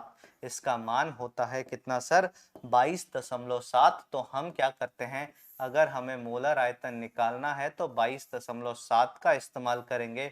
मतलब हमें कभी भी अगर मोल की संख्या निकालनी है, हमें कभी भी अगर मोल की संख्या निकालनी है किससे, गैस के आयतन से, तो हम 22.7 का भाग देंगे। और कभी भी मोल से हमें यहां जाना है तो 22.7 का गुणा करेंगे। अब आप बोलोगे सर ये बहुत सारी चीजें हो गई, इन पे सवाल करवाओ। बिल्कुल अब इन पे सवाल ही करेंगे, पर उसके पहले आगे आपको कुछ कंफ्यूजन आता है, उसको दूर करना चाहता हूं मैं। एक कंडीशन होती है एसटीपी, एक कंडीशन होती है एनटीपी, और दूसरी कंडीशन जो होती है वो होती है, एक और होती है एसएटीपी। ये तीन कंडीशंस होती है बेटा। एसटीपी जो है ना वो न्यू कन्वेंशन के हिसाब से, एनटीपी जो है ना इसको ओल्ड एसटीपी बोलते हैं, मतलब पुराने टाइम में इसी को एसटीपी माना जाता था। और एसएटीपी का मतलब होता है कमरे की परिस्थिति, कमरे की परिस्थिति मतलब आपके कमरे में जो रूम टेम्परेचर वगैरह होता है ना, कमरे पर मतलब अपने सामान्य टेम्परेचर जो होता है उस पे खेलेंगे। अगर मैं एसटीपी की बात करूं तो आपको पता है एसटीपी में एस का मतलब स्टैंडर्ड होता है, टी का मतलब तो टेम्परेचर और पी का मतलब प्रेशर। पी का मतलब प्रेशर। स्टैंडर्ड टेम्परेचर और प्रेशर का मतलब है कि टेम्परेचर निर्धारित होगा और प्रेशर निर्धारित होगा। अभी आपको बताया कि स्टैंडर्ड टेम्परेचर और प्रेशर में टेम्परेचर 0 डिग्री सेल्सियस या 273 केल्विन, प्रेशर 1 बार, और मोलर वॉल्यूम मतलब 1 मोल गैस का आयतन जो होता है, 1 मोल गैस का आयतन 22.7 लीटर होता है। नॉर्मल मतलब मानक ताप और दाब की अगर हम बात करें, मतलब कि पुराने एसटीपी की बात करें तो वहां पे भी तापमान सेम रहता है, पर प्रेशर हम 1 एटमॉस्फेयर लेते थे और उस केस में 1 मोल गैस का आयतन, मोलर आयतन 22.4 लिया जाता है। तो जो भी आप बुक्स देखेंगे जो पुराने टाइम से चली आ रही हैं उसमें यही मान ज्यादा इस्तेमाल करता है सर, उसमें यही मान आपको ज्यादा इस्तेमाल करते हुए मिलेगा। तो कभी भी मैं आपको फॉर्मूला बताता हूं, आप कॉन्सेप्ट समझिए, याद करना तो बात की बात है, आप कॉन्सेप्ट समझिए। कभी भी अगर गैस के लिए हमें नंबर ऑफ मोल निकालना है तो ये किसके बराबर होगा, ये बराबर होगा गैस का आयतन, बटे मोलर आयतन या मोलर वॉल्यूम, जिसको हम वीएम कह रहे हैं। उसी परिस्थिति में ये हमें नंबर ऑफ मोल्स ही दे देगा सर, ये हमें नंबर ऑफ मोल्स ही दे देगा। बोलो बात समझ में आई, हाँ या ना। जैसे एग्जांपल के लिए अगर मैं आपको सवाल दूं, क्वेश्चन दूं, जैसे कि मान लो 2 मोल अमोनिया का आयतन ज्ञात करें। कब सर, तो प्रेशर जो है वो 1 एटमॉस्फेयर है और टेम्परेचर जो है वो 0 डिग्री सेल्सियस है। तब आप क्या करेंगे, तब आप बोलेंगे ओहो ई वाले कंडीशन पे तो मोलर आयतन जो है वो 22.4 लीटर होता है। इसका मतलब 1 मोल दुनिया की कोई सी भी गैस हो उसका आयतन 22.4 होगा। तो 2 मोल अमोनिया का आयतन कितना हो जाएगा सर, 2 मोल अमोनिया का आयतन कितना हो जाएगा सर, तो ये हो जाएगा 2 इंटू 22.4, दैट इज 44.8 लीटर। अरे हाँ ना बोल भाई, समझ में आई बात, यस और नो। तो ये ऐसे सवाल आपसे पूछे जाएंगे। अच्छा एक चीज और मैं आपको बता दूं, एक इक्वेशन है जिसको भी आप लिख लो, जिसको हम कहते हैं आइडियल गैस इक्वेशन या आदर्श गैस समीकरण। आइडियल गैस इक्वेशन या फिर हम इसको क्या कहते हैं सर, आदर्श गैस समीकरण। आदर्श गैस समीकरण के हिसाब से क्या होता है, पीवी जो है वो एनआरटी के बराबर होता है सर, पीवी जो है वो एनआरटी के बराबर होता है, जहां पे पी क्या है, प्रेशर, पी क्या है सर, पी जो है वो दाब है, एन क्या है सर, नंबर ऑफ मोल्स की संख्या, वी क्या है सर, आयतन है, आयतन को हम लीटर में लेना प्रेफर करते हैं। फिर आर क्या है सर, आर जो है यूनिवर्सल गैस कांस्टेंट है, यूनिवर्सल गैस कांस्टेंट या गैस स्थिरांक भी आप इसको बोलते हैं हिंदी में। और टी क्या है सर, तापमान है, और तापमान हमेशा केल्विन इकाई में ही लिया जाता है, इस बात का ध्यान रखिएगा। तो इस फॉर्मूले से भी आप नंबर ऑफ मोल्स निकाल सकते हो पीवी अपॉन आरटी करके। पर इसमें एक बात का ध्यान रखें, प्रेशर और आर की यूनिट एक जैसी ही होनी चाहिए। अगर मान लो आपको प्रेशर जो है वो किस में दे रखा है, एटमॉस्फेयर में दे रखा है पहला, या फिर प्रेशर आपको mmHg में दे रखा है, या फिर प्रेशर आपको टॉर में दे रखा है, इन तीनों कंडीशन में अगर आपको प्रेशर दे रखा है, इन तीनों कंडीशन में आपको अगर प्रेशर दे रखा है, तो आप आर का जो मान इस्तेमाल करेंगे वो करेंगे 0.0821। क्या इस्तेमाल करेंगे सर, 0.0821 लीटर एटमॉस्फेयर, यूनिट इसकी लिख देता हूं लीटर एटमॉस्फेयर, और भाग किसका हो जाएगा सर, मोल केल्विन का। ये इसकी यूनिट। कब, जब प्रेशर हमें इनमें से कुछ भी दे रखा हो तब इसका इस्तेमाल करेंगे। अगर मान लो हमारे साथ प्रेशर में खेला कर दिया गया, प्रेशर जो है हमें वो किस में दे रखा है सर, वो हमें बार में दे रखा है या फिर हमें पास्कल में दे रखा है, उस परिस्थिति में हम आर का जो मान है, उस परिस्थिति में आर का जो मान है वो हम लेंगे 8.314 8.314। इसकी यूनिट क्या हो जाएगी? Joule, mole inverse, kelvin inverse. ये याद रखना, आर का मान इसके अकॉर्डिंगली लेते हैं, आर का मान इसके अकॉर्डिंगली लेते हैं। अब पहले वाले केस में अगर आप ये काम कर रहे हो तो प्रेशर आपको हमेशा किस में निकालना है? एटमॉस्फेयर में ही निकालना है। सर एमएमएचजी को अगर एटमॉस्फेयर बनाना है तो किसका भाग देंगे? 760 का। टॉर को भी बनाना है तो 760 का। सर अगर पास्कल को बार में परिवर्तित करना है तो क्या करेंगे, या बार को पास्कल में करना है? तो इस वाले कंडीशन के केस में हम पास्कल में यूनिट लेना पसंद करते हैं, और बार को पास्कल में कन्वर्ट करने का मतलब है मल्टीप्लाई कर दो 10 की घात 5 से। बार, एक बार का मतलब 10 की घात 5 पास्कल। तो इस तरीके से आप पीवी एनआरटी करके भी, आप पीवी एनआरटी से भी ये चीजों को कैलकुलेट कर सकते हो। एक सवाल कर लेते हैं, जैसे कि मान लो एक सवाल ये दिया कि प्रेशर बराबर 2 एटमॉस्फेयर, टेम्परेचर बराबर 300 केल्विन और आयतन बराबर 8.21 लीटर पर अमोनिया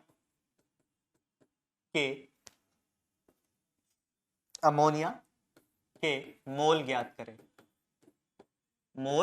ज्ञात करें। और केवल मोल ज्ञात नहीं करना है, दूसरे में इसी में है भार भी ज्ञात करें कि इतने अमोनिया का क्या भार होगा, ज्ञात करें।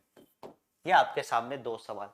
अब आप बोलोगे सर इसमें तो मतलब ये एसटीपी भी नहीं दिख रहा है, एनटीपी भी नहीं दिख रहा, कुछ भी नहीं दिख रहा, इसमें क्या करेंगे?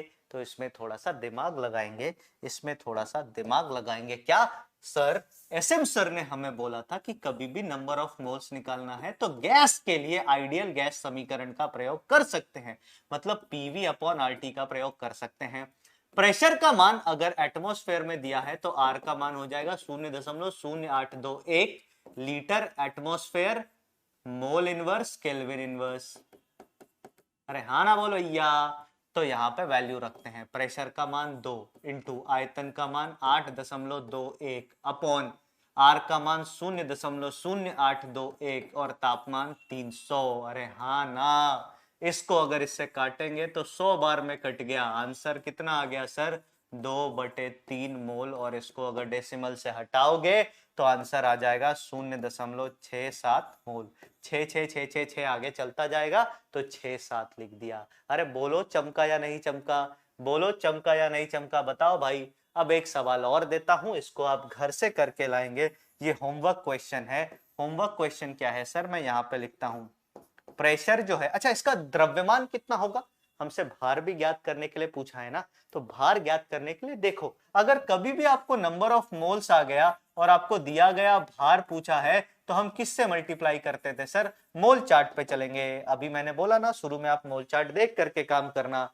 तो मोल की संख्या दे रखी है, दिया गया भार पूछा है, तो मोलर द्रव्यमान से मल्टीप्लाई कर देंगे। तो वापस आते हैं सर, इसको इसके मोलर द्रव्यमान से कर दिया है मल्टीप्लाई, तो इसका मोल था 2/3 और मोलर द्रव्यमान मतलब W निकाल रहे हैं, और मोलर द्रव्यमान अमोनिया का 17 होता है, तो ये कितना आ जाएगा सर? 34/3 ग्राम। अरे बोलो हाँ या ना। समझ में आया? एक सवाल आपको दे रहा हूं, इसको करना। प्रेशर जो है वो है 3 एटमॉस्फेयर, टेम्परेचर जो है वो है 200 केल्विन, ठीक है। नंबर ऑफ मोल्स जो है वो है 2 मोल। आपको निकालना है आयतन बराबर कितना होगा। ये एक आपका होमवर्क, ये कंडीशन दे रखा है, पीवीएनआरटी लगाएंगे, आंसर लाएंगे। चलिए आगे चलते हैं। कुछ अच्छा एक चीज छूट गई, आपके मन में एक सवाल आ रहा होगा, सर इस एसएटीपी की तो चर्चा ही नहीं की। तो इस एसएटीपी में भी बहुत सारा कंफ्यूजन है सर। कुछ किताबों में आप एसएटीपी को पढ़ोगे ना तो देखो, प्रेशर तो हर जगह 1 एटमॉस्फेयर लिखते हैं, क्योंकि कमरे का प्रेशर 1 एटमॉस्फेयर होता है ना। लेकिन अब टेम्परेचर में दिक्कत है। कुछ किताबें इसको 20 डिग्री सेल्सियस मानती हैं, कुछ किताबें इसको 25 डिग्री सेल्सियस मानती है। पता है क्यों? क्योंकि अगर आप भारत जैसे देश में रह रहे हो जहां अमूमन तापमान अधिक होता है, तो वहां पे कमरे का ताप थोड़ा ज्यादा मिलेगा। अगर आप यूरोपीय देश में रह रहे हो जहां पे नॉर्मली बहुत ठंड होती है, वहां पे कमरे का ताप कम मिलेगा। तो ये भी एम्बिग्युइटी है। तो ऐसे टीपी कभी भी दिया हुआ हो तो इस केस में हम वैल्यू याद नहीं रखेंगे, हमारे पास एक ब्रह्मास्त्र है सर, क्या पीवी बराबर है ना टी, उसको लगाएंगे और वैल्यू निकाल लेंगे, कैलकुलेशन आप कर लोगे इसकी, इतना मुझे आप पर भरोसा है और आपको भी होना चाहिए। अब आता है एक सवाल, निम्न के मोल निकाले, मतलब आपको बहुत सारा तरीका दे रखा होगा, इनमें से कोई सा भी तरीका दे करके मैं आपसे मोल पूछ लूंगा। कहां गया अपना मोल चार्ट, इनमें से कुछ भी दे दूंगा, या तो ये दे दिया, या तो ये दे दिया, या तो ये दे दिया, इन तीनों में से आपसे मोल पूछ लूंगा। तो मोल चार्ट आप अपने सामने रखें और उसका प्रयोग करके फटाफट मोल निकालना चालू करें। सबसे पहला 50 ग्राम कैल्शियम कार्बोनेट। अच्छा सर वेट दे रखा है, तो वेट दे रखा है तो मैं सीधा लिखूंगा number of moles of CaCO3। देखते जाएंगे sir, number of moles of CaCO3 ये किसके बराबर होगा, आप बोलोगे दिया गया भार जो कि 50 ग्राम है, और अपॉन मोलर भार, इसका कैल्शियम कार्बोनेट का मोलर भार 100 ग्राम होता है सर, तो 50/100 ये आ गया 0.5 मोल। अरे हाँ ना बोल मेरे भाई। दूसरा सवाल आपके लिए, फटाफट करके बताओ 34 ग्राम अमोनिया में कितने मोल होंगे, तो आप बोलोगे सर ये तो अमोनिया है, इसका मतलब हमें दिया गया भार बटे मोलर भार करना है, दिया गया भार बटे मोलर भार करना है, और इसको करेंगे तो कितना आ जाएगा, number of moles of NH3। ये स्मॉल n के नीचे छोटा सा लिखने का मतलब है कि जो भी लिखा है उसके मोल्स में बता रहा हूं। जैसे मान लो A का मोल क्या है, तो मैं n के नीचे A लिख दूंगा, B का मोल क्या है तो मैं n के नीचे B लिख दूंगा, तो सामने वाला समझ जाएगा कि अच्छा मोल निकाला जा रहा है। हाँ भाई, तो मोल कितने हो जाएंगे, तो आप बोलोगे अमोनिया के मोल दिया गया भार जो कि 34 है और इसका मोलर भार 17 ग्राम होता है, तो ये आ गया 2 मोल। बोलो हाँ या ना। अगर आपसे कल को मैं सवाल पूछ देता कि मोल तो ज्ञात करें ही और साथ में कणों की संख्या बताओ, तो आप बोलोगे सर एक मोल में जो कणों की संख्या, या कभी भी अगर हमें नंबर ऑफ मोल्स पता हो इसमें एवोगैड्रो संख्या मल्टीप्लाई कर दें तो कणों की संख्या आ जाएगी। अरे हाँ ना बोल मेरे भाई, कणों की संख्या आ जाएगी, तो इसको Na से मल्टीप्लाई करेंगे तो इसके कणों की संख्या, इसको Na से मल्टीप्लाई करेंगे तो इसको कणों की संख्या, मतलब ये मोल चार्ट हमें हर जगह लेकर के जा सकता है। अगले सवाल पे आते हैं। अगला 2 सवाल आपके लिए, मैं चाहूंगा कि एक बार आप वीडियो को पॉज करें, पॉज करने के बाद इनको सॉल्व करने की कोशिश करें, फिर 2 मिनट के बाद हम इनको आगे डिस्कस करेंगे। हाँ तो गांव वालों, ये 2 सवाल आपको दिया था, चलो देखते हैं इनका सॉल्यूशन क्या होगा। ऐसा तो नहीं आप लोग गांव वालों बोलने कहाँ गया भैया, गांव वालों कहने से दिल पे ले लोगे, दिल पे ले लोगे तो बार बार बोलूंगा, ठीक है भैया। तो देखते हैं सी क्या है, 6.022 इंटू 10⁻22 अणु H2SO4 के इसके मोल्स हमें ज्ञात करने थे। तो SM सर ने बोला था कि किसी का भी नंबर ऑफ मोल अगर ज्ञात करना है तो दिए गए कण बटे एवोगैड्रो संख्या, और इसके दिए गए कण कितने हैं सर, 6.022 इंटू 10⁻22 बटे एवोगैड्रो संख्या कितनी होती है, तो 6.022 इंटू 10⁻23। इसको सॉल्व करोगे तो ये कट के 1 आ गया, ये नीचे 10 आया, इसका मतलब 0.1 मोल आपका आंसर। जिस भी बच्चे ने सही उत्तर दिया उसके लिए जोरदार तालियां। अगले सवाल पे आते हैं। डी कह रहा है कि 11.35 ml CO2 एट STP। अच्छा सर गैस है, अरे वाह जी वाह, ठीक है भैया STP है, STP के बाद कुछ कह भी नहीं रखा, तो STP मतलब नया STP का ही बात कर रहा होगा, और नए STP पे प्रेशर जो है वो एक बार होता है, टेम्परेचर जो है वो 273 केल्विन होता है, 0 डिग्री सेल्सियस, और इस कंडीशन पे मोलर आयतन जो है वो 22.7 लीटर होता है। यहां पे लीटर, यहां पे मिलीलीटर, दोनों में घमासान होगा। सही करने का तरीका या तो आप इसको लीटर में बदल लें या तो इसको आप मिलीलीटर में बदल लें। मैं अभी इसको मिलीलीटर में बदल लेता हूं। क्यों, मिलीलीटर में बदलने के लिए मल्टीप्लाई करना होगा, हमेशा मल्टीप्लाई करना सरल होता है डिवाइड करने से, हमेशा मल्टीप्लाई करना सरल होता है डिवाइड करने से। मतलब इसका मतलब ऐसा समझ लो, तुम अपना ध्यान है ना बहुत सारी जगह बटा हुआ है, उसको एक जगह केंद्रित करने में, मतलब बाकी सब जगह से हटा के एक जगह केंद्रित करने में बहुत जोर आएगा वनस्पत कि तुम्हारा दिमाग कई जगहों पे बांटने में। मतलब तुम अभी पढ़ रहे हो और तुम सोच रहे हो अच्छा धान की खेती चल रही है, कुछ लोग सोच रहे हैं बाजरे की खेती चल रही है, यहाँ दिमाग तुरंत जाएगा, लेकिन केंद्रित करना मुश्किल है। तो यहाँ पे हम क्या करेंगे, तो मोलर वॉल्यूम हो जाएगा 22.7 इंटू 10 की घात प्लस 3 मिलीलीटर। ये 3 है सर, 3 मिलीलीटर, हाँ या ना। तो यह यहाँ पे नंबर ऑफ मोल्स क्या हो जाएगा, दिया गया आयतन जो कि 11.35 मिलीलीटर है, बटे मोलर आयतन जो कि 22.7 मिलीलीटर है, दोनों ही मिलीलीटर में हो गए। तो अपना काम आसान हो गया, इसको काटा 2 बार में, तो ये कितना आ गया सर, 1/2 इंटू 10 की घात -3 मोल, या फिर आप इसको लिख सकते हो 1/2 का मतलब कितना होता है, 1/2 का मतलब कितना होता है 0.5। तो इसको आप लिख सकते हो 0.5 इंटू 10 की घात -3 मोल, और थोड़े से गणित के विद्वान जो होंगे वो लिखेंगे 5 इंटू 10 की घात -4 मोल। अब ये कॉन्सेप्ट आपको समझ में आया होगा, मोल कैसे निकाल सकते हैं, मोल कहाँ कहाँ से निकालेंगे। एक सवाल और करते हैं सर, जो कि जेई मेंस में पूछा गया सवाल है। जेएम बोले तो जेई मेंस में, जेई मेंस में पूछा गया सवाल है सर, 2012 या 13 का सवाल है।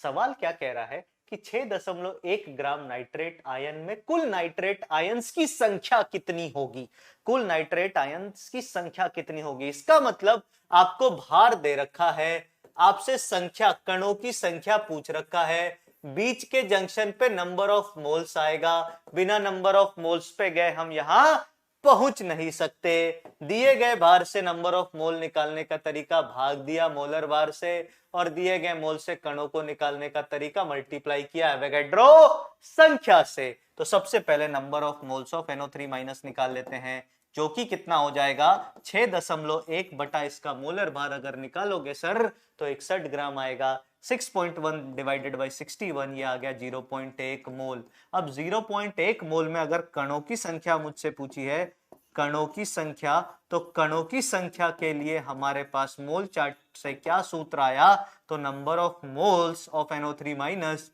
इनटू एवोगैड्रो संख्या, और ये है 0.8, एवोगैड्रो संख्या होती है 6.22 इंटू 10 की घात प्लस का 23, तो ये आ गया 6.022 इंटू 10 की घात 22 मोल।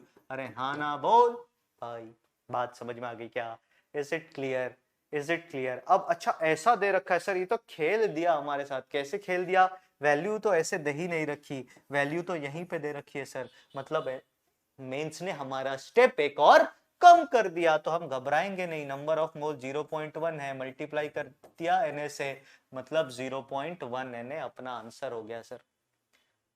इस तरीके से आप कई सारे सवाल कर सकते हो। आज की क्लास हम इसी कॉन्सेप्ट पे समाप्त करेंगे, आपको एक डीपीपी भी दी जाएगी, उस डीपीपी में कुछ सवाल जो मोल चार्ट से रिलेटेड होंगे उनको एकदम शिद्दत से करना सर, मजा आएगा करने में, सवाल होंगे, कॉन्फिडेंस आएगा, मैं गारंटी देता हूं कि जेई मेंस का एक भी सवाल आपसे छूटेगा नहीं। जेई एडवांस में केवल यहां तक सवाल नहीं आता, तो सवाल नहीं आता तो छूटने की बात क्यों करूं, मैं आपसे झूठ क्यों कहूं, तो जेई मेंस का सवाल छूटेगा नहीं। जेई एडवांस के लिए जोरदार तैयारी हम कर रहे हैं। ये एक सवाल है पीवीएनआरटी पे जो मैं आपको होमवर्क में ले जाने के लिए दे रहा हूं, इसको होमवर्क, और एक छोटा सा सवाल यहाँ पे लिखा था उसको आप होमवर्क में करेंगे। तो इसी के साथ आज की क्लास हम यहीं पे समाप्त करने वाले हैं। आज हमारा पहला लेक्चर था, पहले लेक्चर में हमने बहुत बेसिक बेसिक बातें पढ़ी और कॉन्सेप्ट को स्ट्रॉन्ग करने की कोशिश की है मैंने।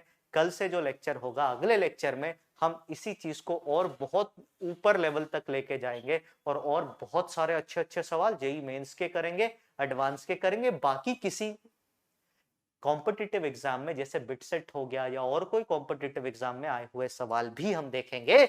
इसी के साथ मैं अपनी वाणी को विराम देता हूं। मैं उम्मीद करता हूं आज का लेक्चर आपको समझ में आया होगा। 2-3 बातों का हमेशा ध्यान रखें, आपको कॉन्फिडेंस में रहना है सर, बिल्कुल आप ही के जैसे लोग आईटी एनआईटीज में सेलेक्ट होते हैं और तोड़ परफॉर्मेंस करते हैं, पहली बात। दूसरी बात, सभी टीचरों को बिल्कुल फॉलो करें, जो कह दिया टीचर ने वही आपके लिए पत्थर की लकीर हो जानी चाहिए। और होमवर्क करें, क्लासेस को लैग ना होने दें। ये तो अपने गांठ बांध लो कि रोज की क्लास रोज देखनी है, रोज के डीपीपी रोज सॉल्व करना। बैकलॉग जैसी चीजें हमारे लाइफ में होनी ही नहीं चाहिए सर। इसी के साथ बाय बाय, टेक केयर, ध्यान रखें, मिलते हैं अगली क्लास में।